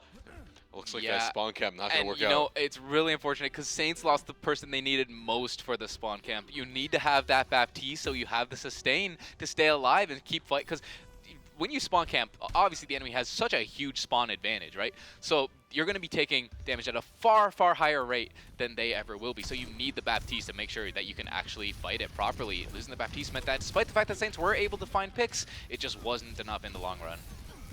Big snake bite there. Great maneuvering from Willow there. Getting out of the wrath. Oh, a nice wall. Wow, he's secured, and it's going to go down. Holy Juan seems to be in a flow state after that last game. He's taking them all down, isolating them all. PogChamp securing that kill, keeps securing another kill, and wow, the Saints are just in the mojo right now. PogChamp and Holy Juan, they just had everything go right for them there. They looked absolutely beautiful as they combined to take out the entirety of RMU. Sometimes 2 DPS is all you need, but of course, Scrubby on that Sigma providing shields, who's great backup and Fuji skills, and Causal Camp being right there to make sure he can enable the speeds around. Now Holy Juan going for an early mail. Is it going to catch people? Does catch a couple, and then nice mail to block off the healing as well. Holy Juan is on it today. Yes, and now it's just one left, all separated from the team. It's going to be tough, but I think he's going to make his way back over. Overall, amazing picks and pushes from Holy Juan. He's just making these fights just so advantageous for the Saints. And this is what I was talking about. You know, Holy Juan going in, using these ultimates early, that's the kind of tempo setting I want to see from the side of the Saints. That's what gave Robert Morris the advantage kind of earlier on when they're doing well. And now Saints is more than happy to respond as, again, an early ultimate comes down, just shreds them as they're trying to come through the lane. Willow is going on an off angle, finds G-Scale, so again, big source of healing gone. And Willow actually finds a second, seems to be uncontested there, does get chased down, but he was able to find picks, and you can see Grubby, he's left alone without his Baptiste there to help him. Yeah, taking the backline was a major pick from Willow, but they've already spent so much time on the first point, they're halfway there. The Saints can stall this out a little bit longer, that's all they need. Yeah, getting close to a minute left on the clock here. Ult economy does favor RMU a little bit.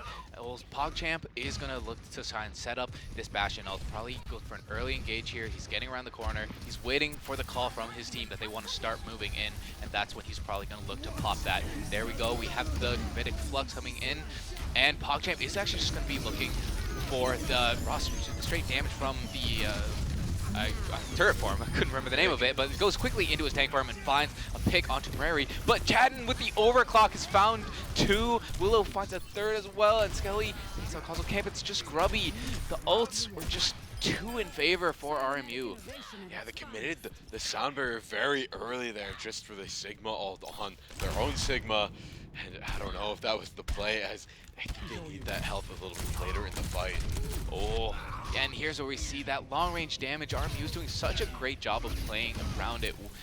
You know, we're back on the Mercy that we saw have a great impact on Numbani. I mean, it's just really great timing with the damage boosts, and it's coming back into play here as St. Clair, they are going to try and match it a little bit as PogChamp goes over to the Sojourn, but again, without that Mercy, you are going to be fighting an uphill battle.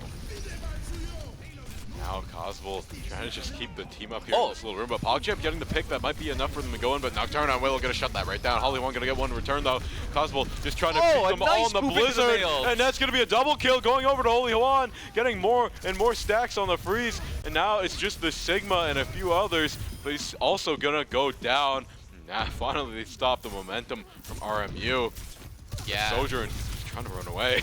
Good proactivity there from Causal Camp to, you know, I'm sure Theo called that he was going to use the mail, so he runs forward and he actually pushes the Baptiste backward into the mail to keep him from escaping, and they're able to follow up the clean kill onto him, taking out that Immortality Field, a big source of healing. And now St. Clair, they're playing the defensive game here.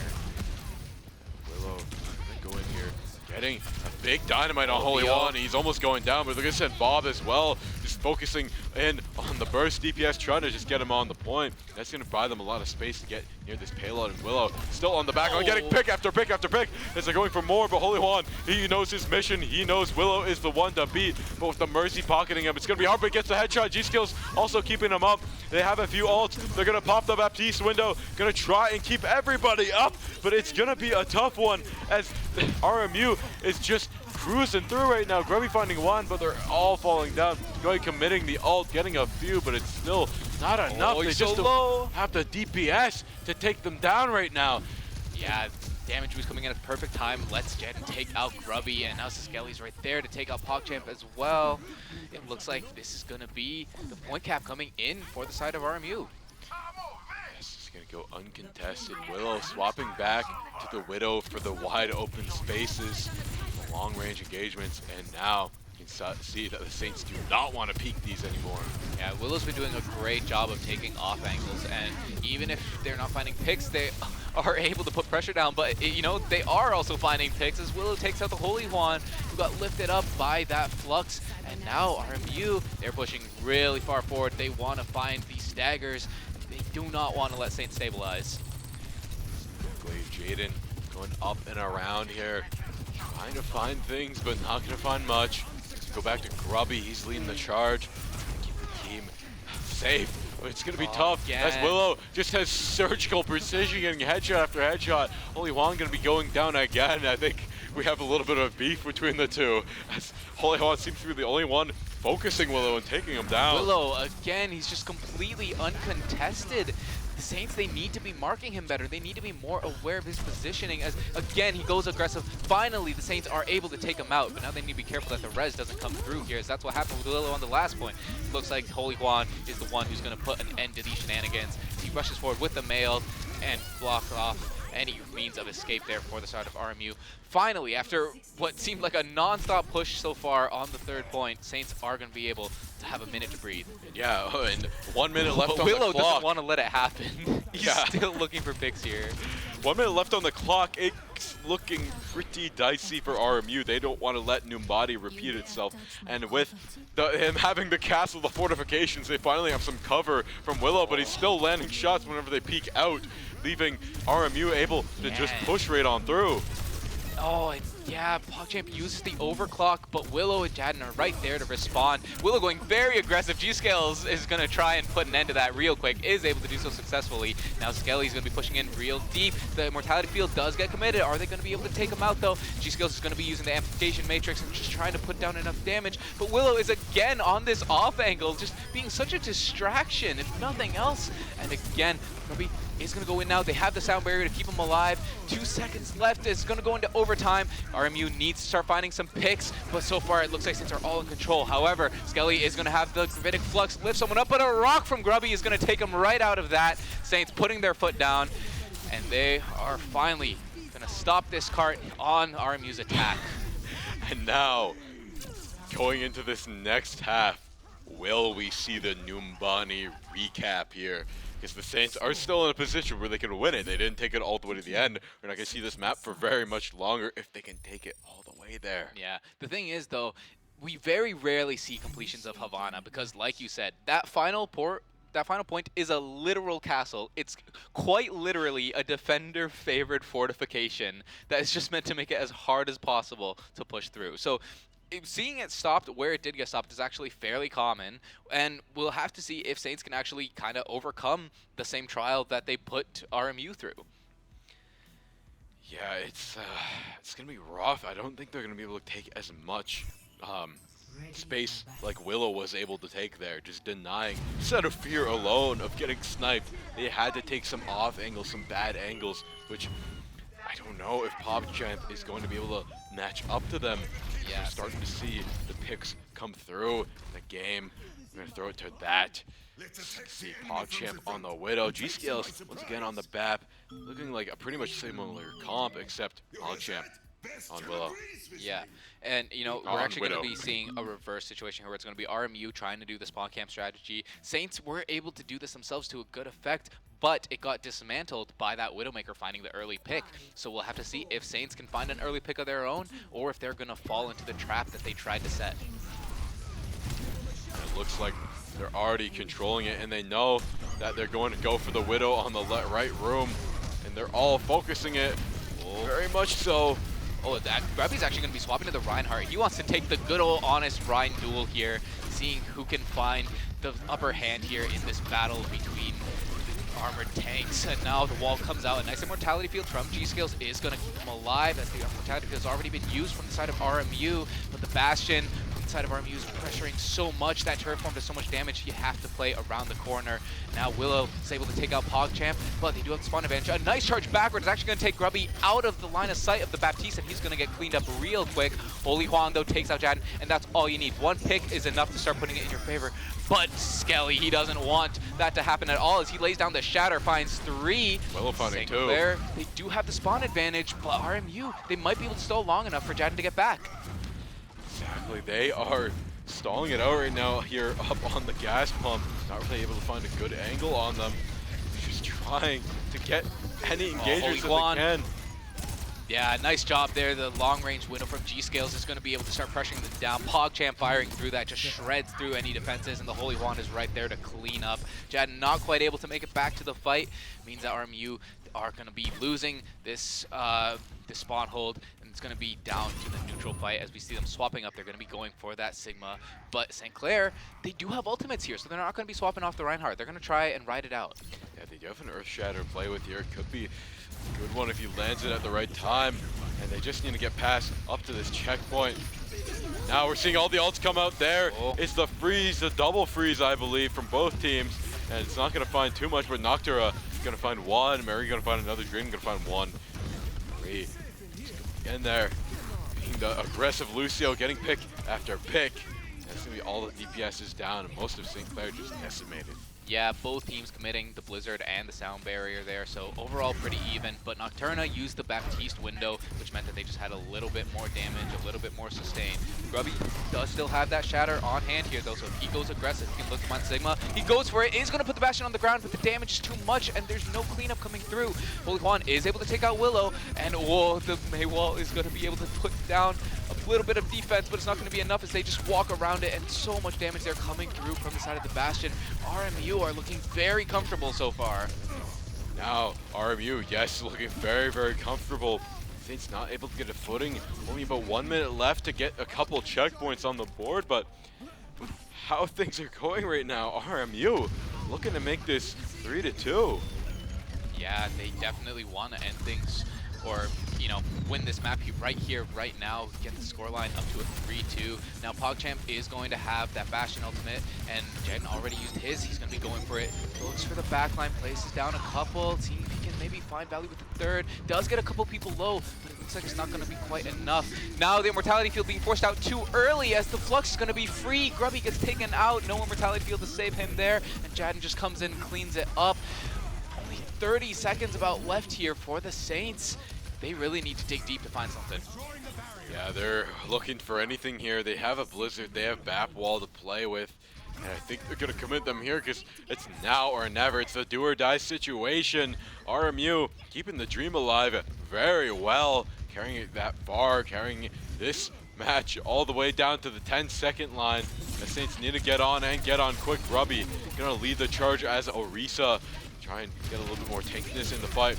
There is the Blizzard coming out from Holy Juan. Is that enough, though? Gonna get the Sigma low. They're carrying him away from the team. They isolate him. Will they be able to take him down? They do, but Jaden taking down Grubby. No tanks are in the mix. It's just chaos right now. And Willow finding 2, Jaden finding another. They take down the Lucio, but with how things are going, it's all down to Holy Juan and G-Skills once again. The dynamic duo, will they be able to take it Bastion down? Jenny getting a kill. The tank is just leading the charge. He beats Willow, but Holy Juan going down. The wrecking ball comes out. He's speeding through. Tank versus tank.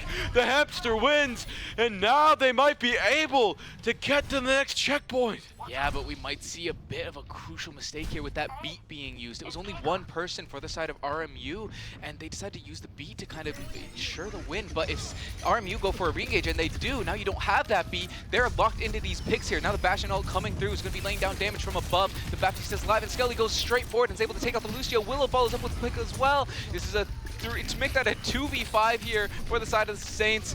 Unfortunately, the ball not quite finding value. They need to find a slam, maybe pick up that backline, but it's not going to be enough as Nocturna takes out PogChamp. Grubby's alive here on his own. But yeah, unfortunately, that re-engage, while it did get them a bit more space, it was also a crucial mistake that allowed RMU to come back and find the win. Yeah, one misplaced ult spelled the doom for the Saints, but nevertheless, they still had a ways to go. Props to the Holy One. He was in a flow state here from beginning to end ever since that last match, getting so many picks. I mean, look at this. Look at this initial push here. Yeah, Holy Quan did have a great game on defense, but, you know, unfortunately the Mage, it's really hard to find that same kind of value when you're playing the offense, especially on a map like Havana. You know, Mei is a close-range character at the end of the day. You can use the walls to try and isolate some people, but when you have, like, these long-range DPS, when you have the Bastion just flanking around, getting set up on the high grounds, it's so much damage you have to try and contend with that. It's very, very difficult. Yeah, as we're getting into this second last to potentially last match, it's getting very dicey. Yeah. I will say, though, it does look like RMU, they are well aware of what their win conditions are. Like, they seem to know the fact that their Sigma gameplay and their sniper gameplay, their poke comps are just a little bit better than the Saints, and they're making the most of it. So Saints, if it's going to be their map pick next, of course, and if you're them, I think you definitely want to go either to a brawl map or even better, a dive map if you can. Yeah, they have some big choices to make, and I think they're taking a little bit of a tactical break right now, just picking the next map, deciding what they want to do, planning it all out. And RMU, I gotta give props to Willow. Willow is such a monster on that battlefield. He just, once he gets a few picks, the ball gets rolling, and it's hard to stop him. Yeah, it really comes down to like the aggression he has and the angles he's choosing to play. Like he's able to, he's not shying away from, you know, trying to go for flanks at all. If he sees an opportunity, if he sees an unguarded path, he's going to be trying to take it. He's going to be looking for damage. Even as Widowmaker there, who historically is, you know, you want to be at the far back of the fight, behind your front lines, and just putting down damage from afar. But when he was on the Widowmaker, he was looking for grapples into the Saints' windows. He was on their mini health pack, trying to go through shots through the doorway. Like, you would think he was trying to quick scope on Nuketown the way he was playing Widowmaker. Exactly. He's playing like a Valorant there, just hopping, getting pick in after pick. And yeah. I don't know if... You got to try and play a close range map, and I think we have the next map, correct? Yeah, it is going to be Nepal, and if you're Saints, I think you are fairly happy with this. Brawl going to be very strong here. You can look to play Reinhardt comps or Risa comps, Junker Queen comps. The Junker Queen comps are what kind of set them ahead originally on that first map, right? So they definitely want to try and keep running with that. And while RMU has definitely shown the ability to, you know, match the Saints, play them close, their brawl comps and their dive comps have not quite been at the same level as like their spam or their poke comps, right? And poke comps not super effective here on Nepal, so Saints are definitely going to want to try and take advantage of that. Definitely. And yeah, if it comes down to team comps, I don't even know if that matters at this point, because it seems like unless it's a long-range map, the Saints might have this here because they were so dominant in the early game, but it looks like RMU is going to take this one back. So I don't know. It's anyone's game here in the NECC Grand Finals. Going to throw it to the game here as we see the team comp start to roll in. And what are you thinking of this, Matt? I think this is pretty much what we expected. Both teams opting for a close range brawl, rush comp. You know, RMU, they aren't going to have that Lucio, so they're going to be a little bit behind when it comes to getting to the point. St. Clair with the Lucio and the Symmetra, they're definitely going to be finding point control here first. They're going to set up, place down some turrets, and then just look to use the walls to really just bunker down here, force RMU to play into their win conditions. Willow's still opting for the Ashe here. So they're trying to play close range, which she does have that option, but more of a far range hero there. Looks like they're doing a good job of repelling them here, even off of the point. They're trying to take the long range fights and failing. Right now, the point is probably going to go over to the Saints. They find one turret. Will they find another? But the wall's going to stall him out. And look at that DPS. He's just getting burned down. But the Mercy Pocket is going to keep him up. And now Holy One getting one shot on the back line. And Grubby taking one down as well. And they're all going down right now. Holy One taking the engage with the Sojourn. Gonna get very, very low, but he gets out with his with his life. Yeah, And Holy now- Juan taking a page out of Willow's playbook there and just going for kind of the alley-oop around the back. And it found great success. He finds a quick headshot to take Willow down. I will say, I'm not a hater when it comes to the Ash pick here. I think it's actually going to be very effective. You can clear the sentry turrets just like that, like we just saw. There's no D.Va to eat the dynamites, and you can really just like play long range, start chunking them down, do lots of damage, build lots of ult charge. And it's going to be, if RMU plays slow and just really looks to enable this Ashe, it could be very effective. Yeah, Willow definitely is the one to play around. He is the attack damage carry. Now, oh, but Jadden, the Bastion pick is going to be the one to find the first pick. And Willow is right there to follow up. The DPS for RMU just being so impactful. You can see the Dynamite just takes all of St. Clair low. And just like that, RMU are able to come back with a vengeance. St. Clair does get 58% on the board, but wow, what a dominant retake from RMU. The Saints just kind of in disarray, not getting any picks, not really taking anything away from RMU. Yeah, silver lining here is that they do have some great point lockdown ults here in the form of the mailed and close to the sim wall as well. So they're probably going to look to just TP straight to the point. And yeah, there it is. The TP comes in. They have the wall come out already, so no one from RMU can touch. The wall does get broken, but it's a little too late as the point flip does come in. And now Holy Juan is going to be looking to use that mail. Does get thrown down, does freeze up a couple, but the cleanse is going to try to free Jadden. Not going to be successful though, as now the Holy Juan is hunting down the Mercy. He goes straight up to the high ground. He's going anywhere and everywhere. Grubby chases them down with the Rampage and they start cleaning up. They did use the sound barrier, but you know, it gets up to 80% here. RMU are gonna need to try and come back quick. A beautiful retake from the Saints. Oh, the Kiriko might get staggered here. It's gonna get That's major huge. stagger. Kiriko had the ult as well. Yeah, that's gonna be a major player down, no ult, no Kitsune rush, and you're already in the 90s and climbing. They're gonna have a rough time getting onto here, and oh, big wall is gonna put a big damper on it. But wow, Jaden getting a massive artillery shot, and now they're gonna see the Kiriko ult come out from G-Scales. That might give enough DPS to the Sim to take down the Orisa, and it does, and they're taking down multiple here. And now it's called down to a few key players here. PogChamp getting 1, 2, 3, and wow, they're all falling down. The Saints securing the first point. And now they only need 1 point away from winning the grand finals. Yeah, the Holy Juan getting caught out by that mortar fire, but PogChamp is right there to pick up the slack, throws down the Symmetra wall, and the Saints do a brilliant job of just playing around it, minimizing the damage, and it keeps them alive. We see Grubby there giving the royal wave. Thinking of Theo, he's on his phone, he's probably getting texted by his soccer coach saying, "Where are you?" And he's like, "Oh, 1 sec, I'm winning grand finals real quick." But yeah, we're just hearing from production. Apparently the soccer game started at 9. Well, so he'll make it there. He'll run really quick. He has one more map to win. If he wins it here, he might be able to make it in time. Yeah, there's no motivation to win a game than, like, you know, getting chewed out by a soccer coach. 20 minutes late, who cares? But RMU is looking to make him miss the game completely here and try and take this all the way.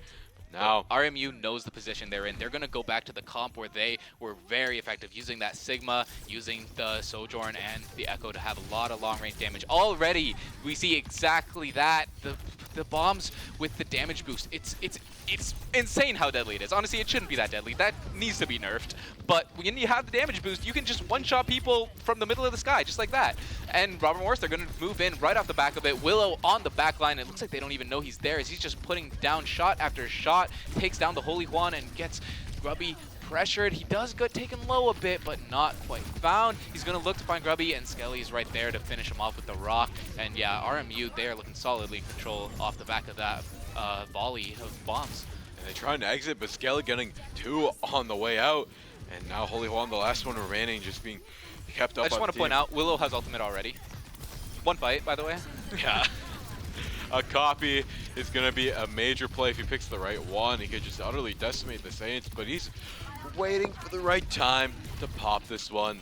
And I think we might see a switch here with the Saints soon if they keep getting bullied by this Echo. Yeah, and I'm not going to lie, this is a map that the Saints definitely want to win, because if this ends up going to Sanctum, I think Robert Morris's comps will be even more effective, as their poke is just so strong. They are fine. Saints can't even walk through this doorway without getting picked off, whether it's by the Kiriko, whether it's by the Echo, whether it's by the Sojourn. Every time they try and push, there's something just flying through their skulls. If there's someone, something, or anything waiting for them here behind this wall. Oh, the We copy. see the copy come out, and it's going to be a May, but wow, it gets very, very low.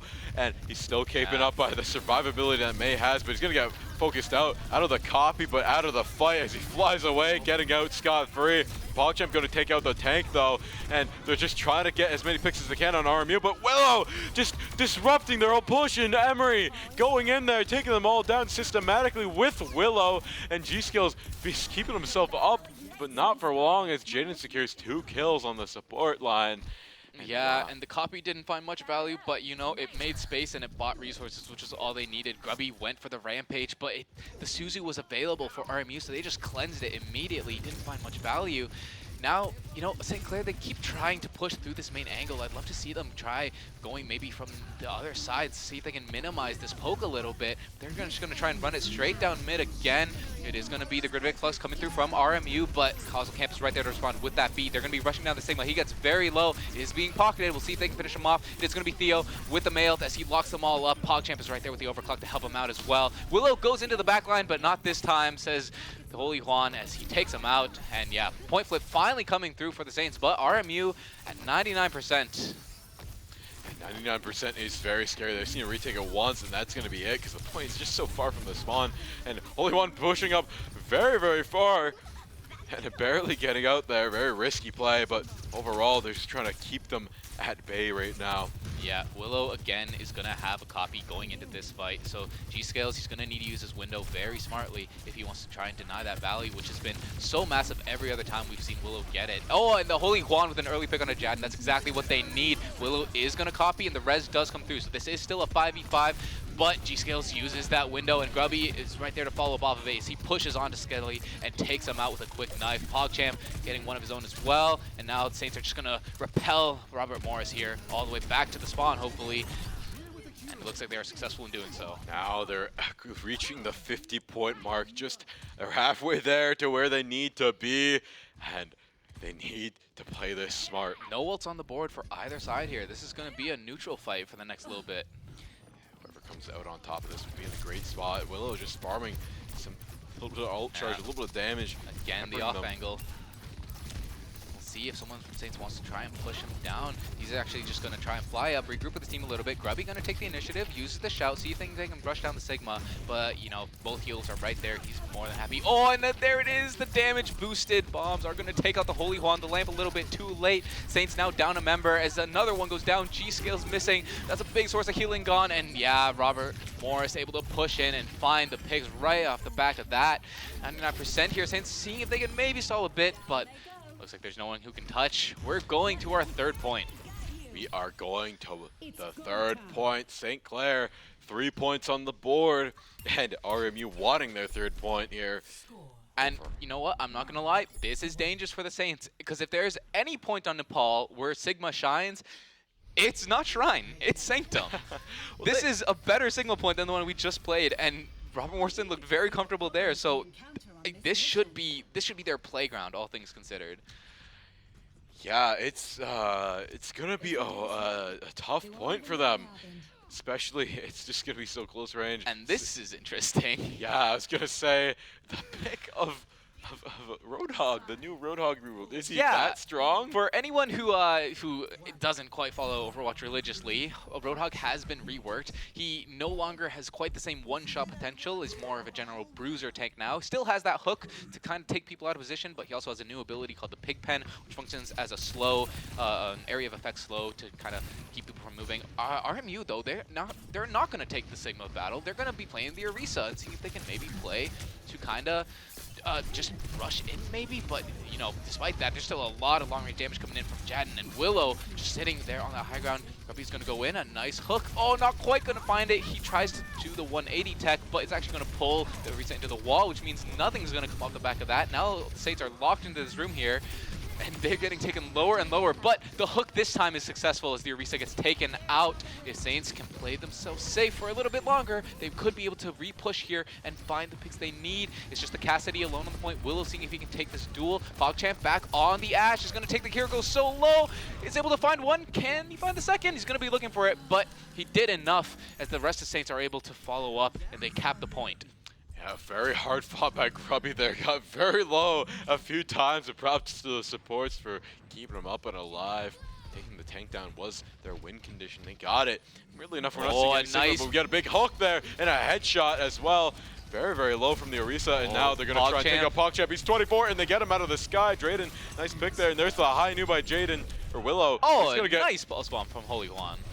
And now they're back on the site here. Juski Oh, no! picking everyone up. He gets pushed up with a spear. The Javelin taking up the tank in record time. I think that's why they're playing this comp. And now it's going to flip back over to Robert Morris. They're going to continue and probably get in the lead. Yeah, both teams just trading blow for blow here as they try to fight over this point. Ultimates coming online for both sides now. RMU has 4. St. Clair is getting close to that Hog Ult and the barrier. See Holy Juan can put down a little bit of poke damage. Grubby does have that Hog Ult though, which is very effective on this point, but not if he gets taken out early like that. Oh no, he went in a little too deep and he paid the price. Holy Juan is going to try and even things up with a pick onto Jaden. It's now a 4v4, but the res comes through, so it's a 5v4 for the side of RMU as they have the advantage. Resources have been forced for St. Clair, so we'll see if they want to try and push in off the back of this. Holy Juan tries to chase down the cast, but the Magnate is going to stop him from finding that pick. Now RMU just wants to keep them juggling between the zero, but wow, Holy Juan opens it up, getting 2 kills there with Grubby getting the other, and now he has Pulse Bomb at the ready. He has a couple tools to play with. Will he commit it? No, he won't. They don't need it. The Hog Ult is just clearing the room, and PogChamp getting the precision shots where they need them. And now the Saints have point control. Will they be able to hold it to even out the scoreline? Yeah, they do have a good set of ultimates here that they can use. Holy Juan with that Pulse Bomb should be able to force out the Immortality field if they need to. And then, you know, with the Bob on the field from PogChamp, if you place it well, it'll have overview of the entire point. A big Dynamite is already going to force resources for the side of RMU. It looks like RMU is actually going to try and go underneath. The Pulse Bomb comes through, does take out the Immortality field. That's a big go sign for the side of St. Clair. It looks like Grubby is going to try and find some value here. Oh, but PogChamp's being very close to them. He's actually going to throw the Bob into the corridor behind them. If Robert Morrison played this right, though, they'll just be able to kite away from the Bob. Not quite, though, as PogChamp finds the Bob, the pick with the Bob, as they're all just kiting directly into the Bob. Room. They're all trapped in there. Jaden tried to take them all down, but it looks like they take the tank down. Grubby getting many kills there, 3 kills, I believe, and now the Saints are firmly in the lead with 80%. Not too far behind is Robert Morris, but they just can't really get on the point right now. They're going to have Terror Surge going in the next fight, but they have to play their cards right. It's already 98% and climbing, and the Saints just hold them off a little bit longer. They're going to be taking the grand finale home. He gets 1 kill out of the air. Cosmo Champ getting that one. And now we're seeing all the ults be used. G-Skills committing fully to this, trying to keep everybody up. The Hawks getting very, very low. It's up to Robert Morris to try and keep their dream alive. It's overtime. It's all on the line for them. And the Saints are falling. It might just flip for them. And they actually might be able to take this a little bit further as the point is finally going to flip. And 70% in climbing. The Saints have one last push. Who will take this here? Will RMU get stopped here? Will the Saints take it all home? Yeah, Saints, they just held a little bit too far back on that fight, and that let Robert Morris University, they were able to just kind of walk to the point for free. They set up the Deadeye from that far side. Saints, they needed to be a little bit more aggressive there, and we see Nocturna. He might be looking for a cheeky boop, but St. Clair, they're actually going to be going around the flank here, seeing if they can fight straight to the back line. See Theo looking for a Pulse Bomb, throws it down, not quite going to find it though, and now the fight continues back on point as the Orisa gets taken low. Immortality field is committed to try and keep him up. Theo they missed the Immortality field there. But not quite quick enough as they are going to be falling. Cosmo Camp does get a boot pick, so this might still be doable for them. As G-Skills, he's getting run down by the Orisa, but overtime ticks down. And there it is. We are going all the way. We're going to map 7. We're going all the way here tonight. Of course we will. It's the grand finals. You're gonna make it a good match. Lucio screams there all the pit as it's all down to the wire now. PogChamp played very, very well, but not well enough as RMU is bringing this to game 7. What a situation to be in. The Saints getting 2 games, 3 games on them, and but slowly but surely they've crept back up to the equal point here, 3-3. Who gets map pick here? It is going to be the Saints map pick, and you know they're really going to have to make it work here because Nepal was also their map pick. So it's going to be Saints. Definitely, they're going to have to think through some stuff. Nepal maybe not the best map pick, as the two maps that you needed to win, they were probably banking there on Village and of course Shrine, being that that's where Brawl is very effective. They didn't. I'm sure they didn't want to go to Sanctum because that's where the poke comps are so effective. And unfortunately, they just weren't able to find the win there on Shrine. The Echo seemed to be a little bit too much for them to be able to handle, and it kind of put them on the back foot going into Sanctum, which allowed RMU to take the win there. Yeah, they really have anything to deal with that Echo. They had May and Sojourn, but Sojourn, she needs to charge up that rail before she get even a chance to pepper in on the Echo. But overall, I gotta give props. I know all of the team of RMU is great, but Willow just seems to be such a consistent player in the kill feed, just getting these key picks. Absolutely, yeah. And we've even seen the PogChamp. He's been trying to kind of mirror Willow a bit. He's been picking the Bastion. He's been picking the Ashe after he sees that it's working out for RMU's favor. He wants some of that for himself, right? Now it does look like our last map is going to be Eichenwald, that hybrid map. A very interesting map, but there's a lot you can get playing here, right? On the first point, you can kind of make anything work. You can play a bit of dive, you can play flyers, you can send them on flanks, you can play just a straight brawl, run it down mid. Second map, high ground dominant. Dive, usually the king there. But on that third map, it goes right back to a very close corridors combat. And Saints, I'm sure that's what they want to rely on.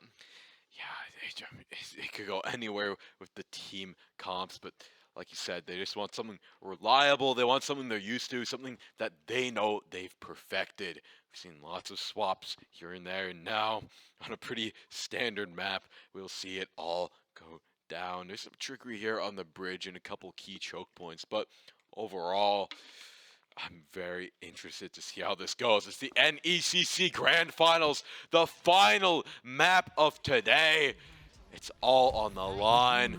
Robert Morris bringing it back from what seemed to be a very disadvantageous position. St. Clair doesn't want to let this slip from their grasp just yet. They want to try and win this one strong. Both teams having a pretty much flawless run all the way through, at least game-wise.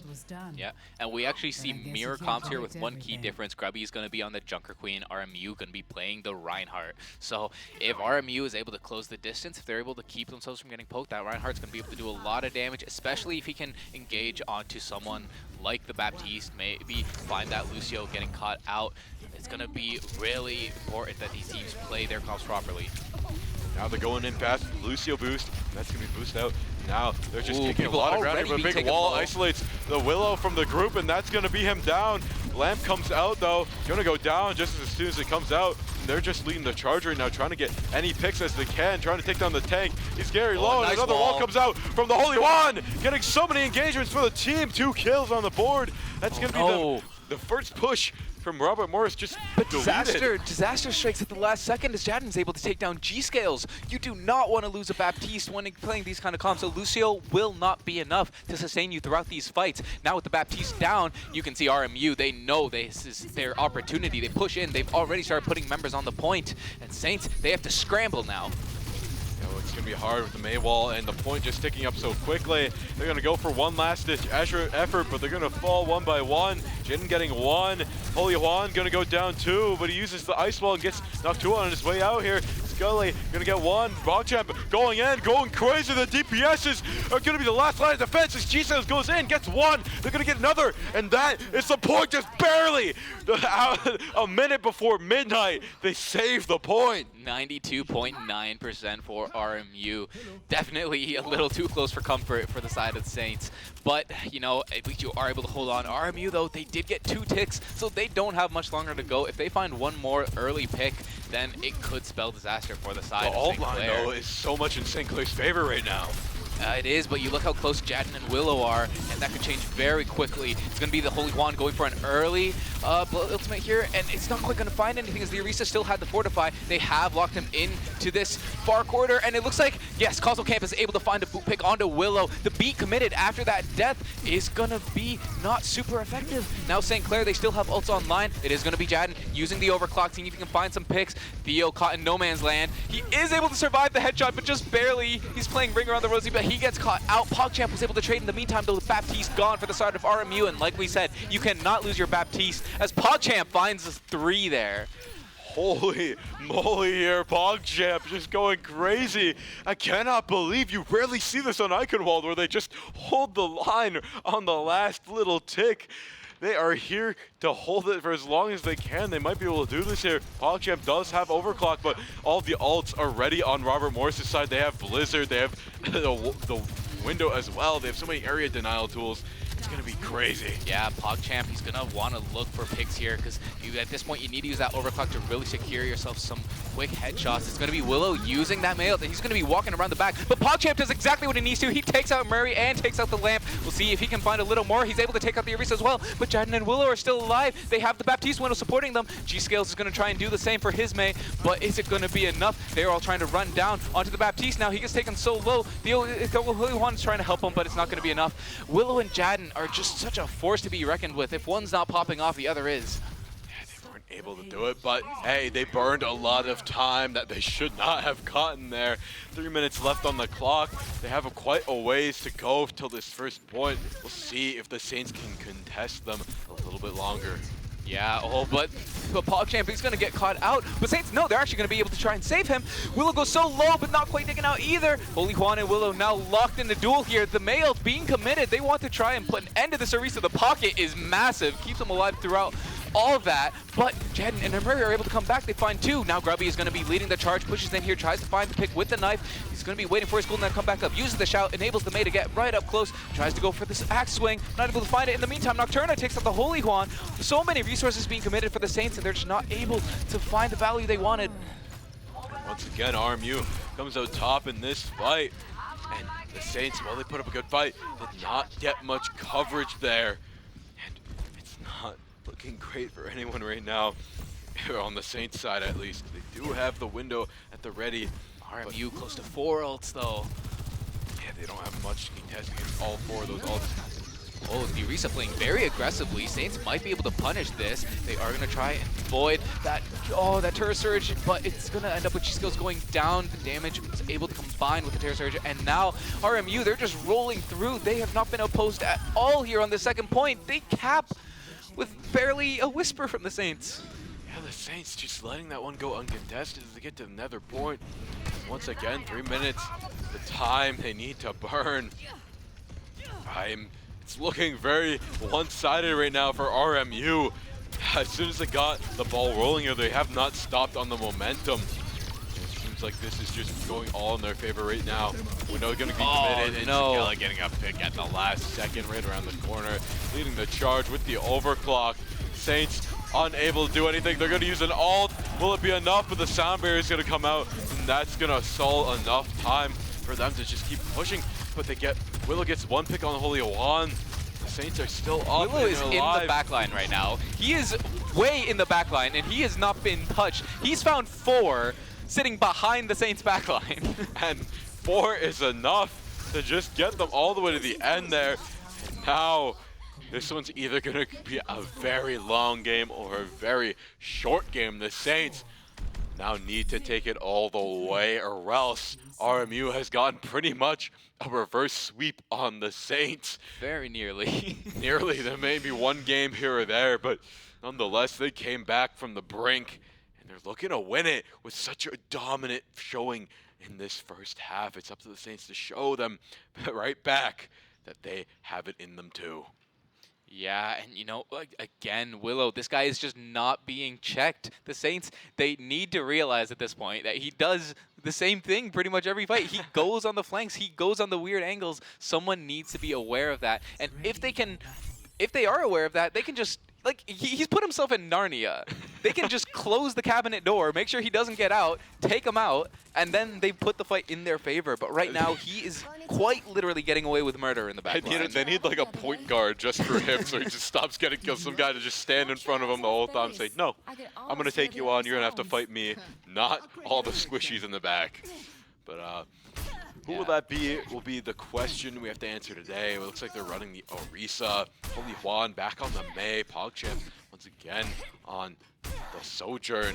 We're seeing Robert Morrison adopt a similar comp with the Junker Queen. Yeah, started. we're almost seeing a mirror match of what happened that first round there, as it's going to be RMU opting for the Junker Queen or St. Clair are going to be playing the Orisa. So clearly neither team really feels that one comp they had on the attack was giving them the advantage, as they both try to play what the other was playing. And Saints are going to be looking to get in there first. The Holy Quan is going to be pressuring there. Willow gets low. The lamp does get taken out, and we can see Jadden out. It's Jadden who's in the back behind him, as 2 picks have been found, but a tick is found for the side of the Saints. They're going to look to try and find a second one. Jadden, he's right there. He keeps finding pick after pick.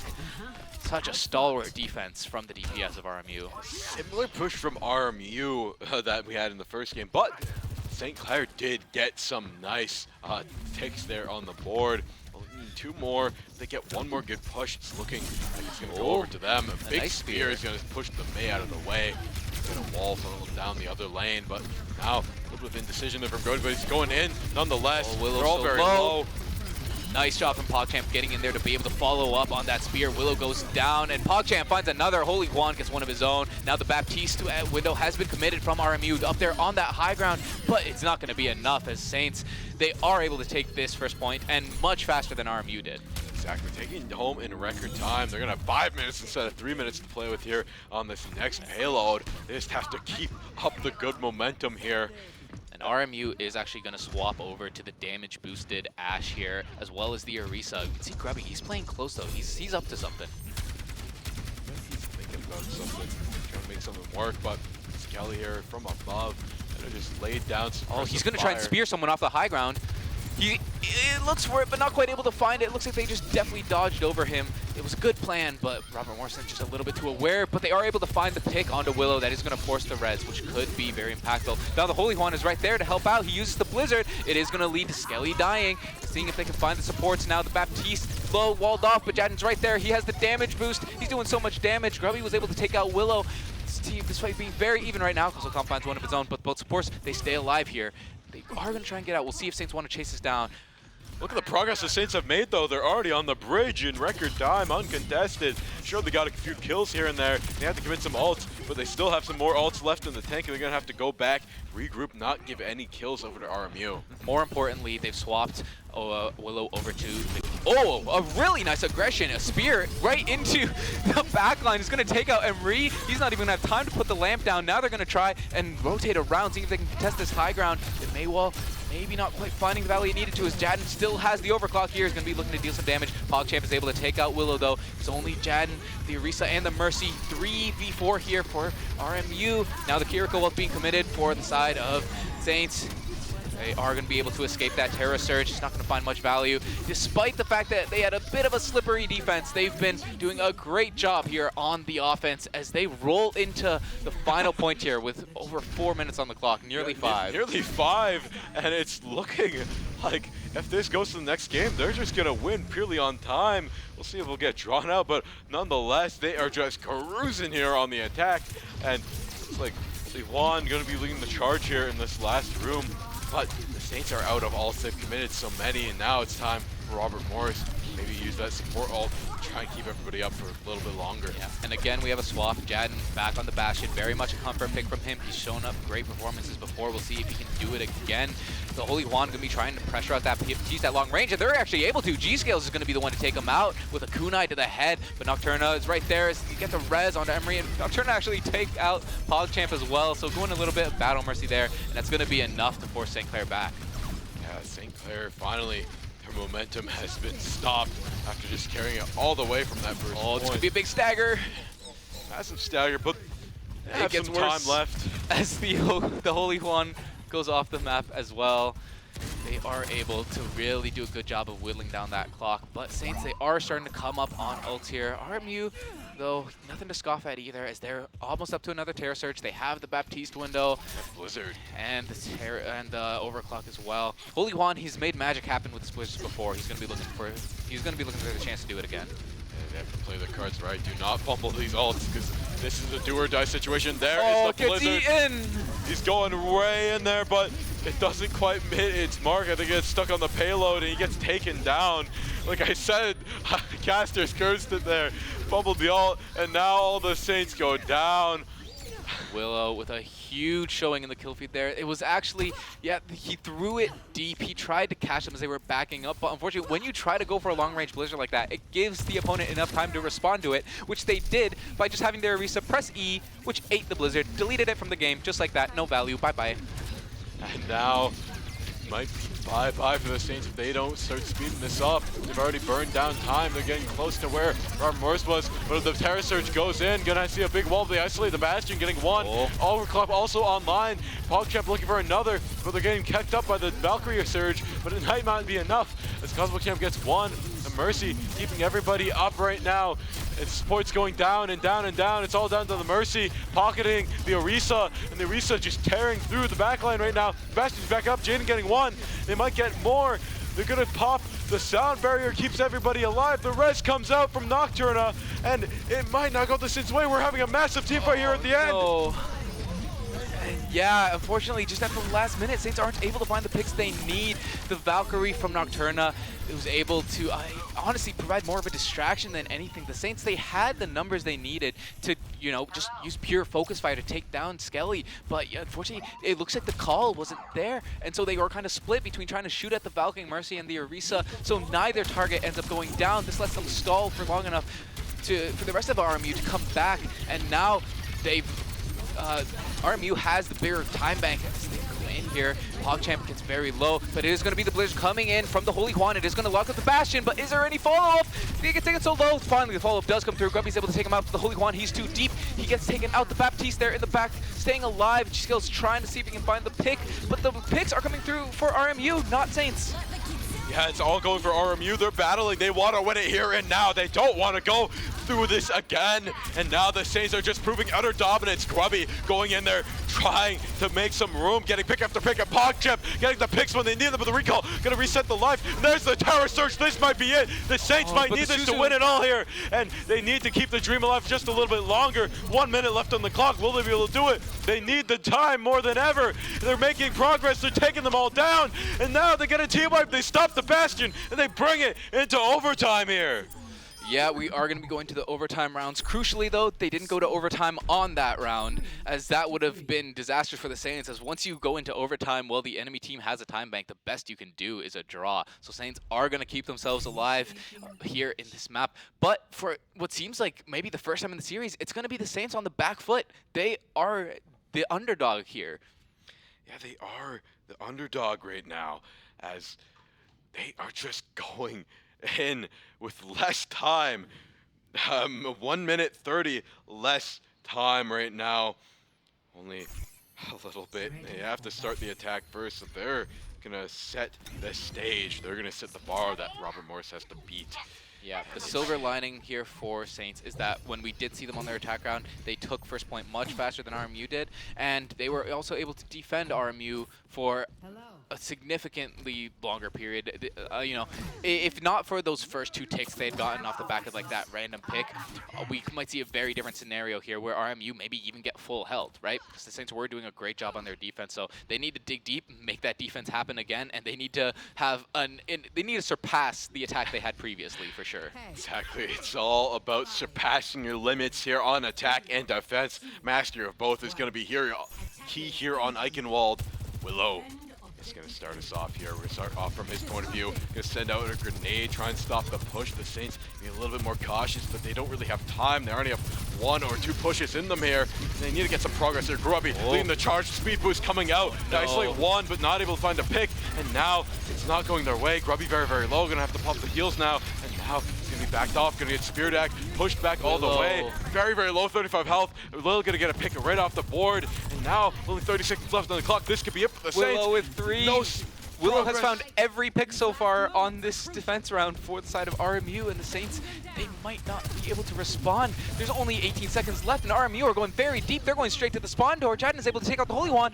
We're at 10 seconds left, and the Saints aren't even past the first choke. 10 seconds left. RMU was looking for their revenge, and they look like they just might have it. The Saints need to make some miracle happen here if they want to keep their dream alive. RMU, they had the lead in the beginning, but now the Saints looking to try and bring this back to the beginning. But wow, Sikaleli getting a kill on Grubby right off the bat. Overtime's gonna go, and no one touches, and that is RMU taking it all back. The Saints are devastated. They were in the lead for so long. They had so much control, but the game, 7th game, the best Saints can do here is a draw. Saints will need to force us into a draw map still. 8. It's not hopeless if yet. they want to win this. But they have a gargantuan task ahead of them. They need to defend for 2 minutes 30 against RMU, who seems to be improving with every map. They are getting more and more deadly as time goes on. Like, we went from Saints being able to have a really good attack round to them getting spawn camped. RMU is just, they're finding this power when it matters most. Yeah, they are just going crazy right now. It's going to be tough for the Saints to get on here. I don't know if they will be able to do it. They have to. They have to if they want to keep this alive. They went all the way through grand finals, through the winner's bracket. They don't want to lose here. It's been so much work. You can tell that the soccer practice is probably gone by now. You're just fully invested in this. You don't want to miss the soccer game, and you don't want to miss winning it as well. So they are going to bunker down, give it their all here on this last defense. 2 minutes 30 left on the clock. They did it before. Can they do it again? With no progress on the board. Saints going to be running the Mei this time. Is going to give them a little bit more room to play with in terms of defensive capabilities. They can look to isolate, they can look to block off incoming damage, but that Bastion is going to look to chunk through those Mei walls, going to look to minimize them for sure. And that's really the main difference here between these two teams, is that Bastion, which Robert Morris has favored, whereas St. Clair, they've really been focusing on the Mei comps. And already Robert Morris have gotten past that first choke and they're laying damage onto the point. Willow he's on the flank again. He's on the flank here, and now Grubby trying to contest this Arisa, but it's not going to happen. Spraying it down, but the Bastion just does so much DPS. They're falling down one by one, and now they're contesting it out, but Scaly gets the first kill, and now they're all falling down. The support is down, but they get the takedown. This might be their chance to go in. All the squishies are vulnerable. Gets one, gets two, and will he get another? The supports are going down, down, down, and he's trying to get one more. Sojourn very, very low. He tries to fill the spear. He does not find it. He's trying to isolate this Baptiste, and he does. He might get him. It's very, very low. He's very risky there, very slippery. But they managed to repel the first attack. About 1 or 2 more left in the bank for RMU to try and win this one. Yeah, it was looking a bit dicey for the Saints there, but they're able to find the picks. A great job from Grubby as he goes in, finds the spears, and just isolates the targets, is able to help his team take them down. Now G-Scales is going to have that Baptiste window, but the side of RMU, they have Ultimate online as well. They almost have a window of their own. The window is used a little early, though, as it looks like RMU, they're just able to kite around that. This is going to buy the Saints time, but it's not going to find them picks. And it's even worse as Jaden is able to take out Causal Comp. And with 1 minute left on the clock, Willow looks to seal the deal here, getting so many kills with the overclock too, and that's going to be all the Saints down, and 1 tick is all they need. RMU winning it all, winning the NECC Grand Finals. The Saints are devastated. They gave it their all. They played so hard, but it was not enough. Willow, once again, just tore through the entire team, along with the rest of RMU. They just played perfectly from, I think, Havana onwards. It was just all going their way, and Willow getting these overclock kills is just all that they needed. The overclock through the window, just so much damage. It's very, very hard to deal with, and you know, both teams used the window there, but unfortunately RMU, they were just a little bit, they had a better goal in mind, whereas Saints, they kind of just used it to buy time to keep RMU from pushing in. RMU, they used it very aggressively. They set it up, they put an angle down for Willow and said, Willow, take this for us. Yes, big props to RMU going all the way, getting the revenge, crawling all the way through the losers bracket here to the end and winning it all for themselves. They were having a little bit of trouble there in the beginning, but they managed to bring it right back. What a comeback and what a devastating loss for the St. Clair Academy team. They gave it their all. They invested so much time and effort into here, but they still made it to second place. It was such a close game, down to the wire. They gave it their all. They played so well. So many good plays came out from the entire team. Theo, the Holy One, playing amazingly. Grubby getting some great plays. Everybody getting great plays all around. And G-Scales also getting great plays. And, of course, the rest of them as well. Yeah. But PogChamp and Causal Camp, they definitely showed up to play. They absolutely wanted that win, and you know that it's got to be stinging for them here. But like we said, yeah, like you said, second place still, it's nothing to be ashamed of. And Yeah. I'm sure that as we come in, is obviously the final game of this semester, but next semester will be a new season, and the Saints, I'm sure they'll come back newly reinvigorated, ready to make sure that this doesn't happen again. Yeah, it was amazing to see the steady improvement of them over time. They're just playing at such a good level now. And overall, what a match it was tonight. Getting down to the wire, comeback. You weren't expecting it to go this way. It looked like it was going to be a sweep from the Saints for a while, but RMU managed to bring it back. But nonetheless, they played their hearts out, and it was just something to witness there. You can see devastation on their faces, disappointment, but that is going to be fuel going forward. That is going to be the motivation to keep playing, keep getting better, and keep on the grind. With all that said, thank you, Matt, for joining me here on the desk. You're an amazing guest, and thank you everybody at home for joining us here, for watching this amazing game. Thank you to our sponsors, HyperX, Tim Hortons, Subway, St. Clair SRC, and the St. Clair College Alumni Association. Thank you to everybody in the back, to Neil, Ari, and Jordan for observing, making this whole thing work and operate. And join us tomorrow for a game day where we're going to have Call of Duty, Fortnite, and 2 Rocket League matches, Academy and Varsity. It should be a great time. With all that said, good night, everybody. We'll see you tomorrow. Take care.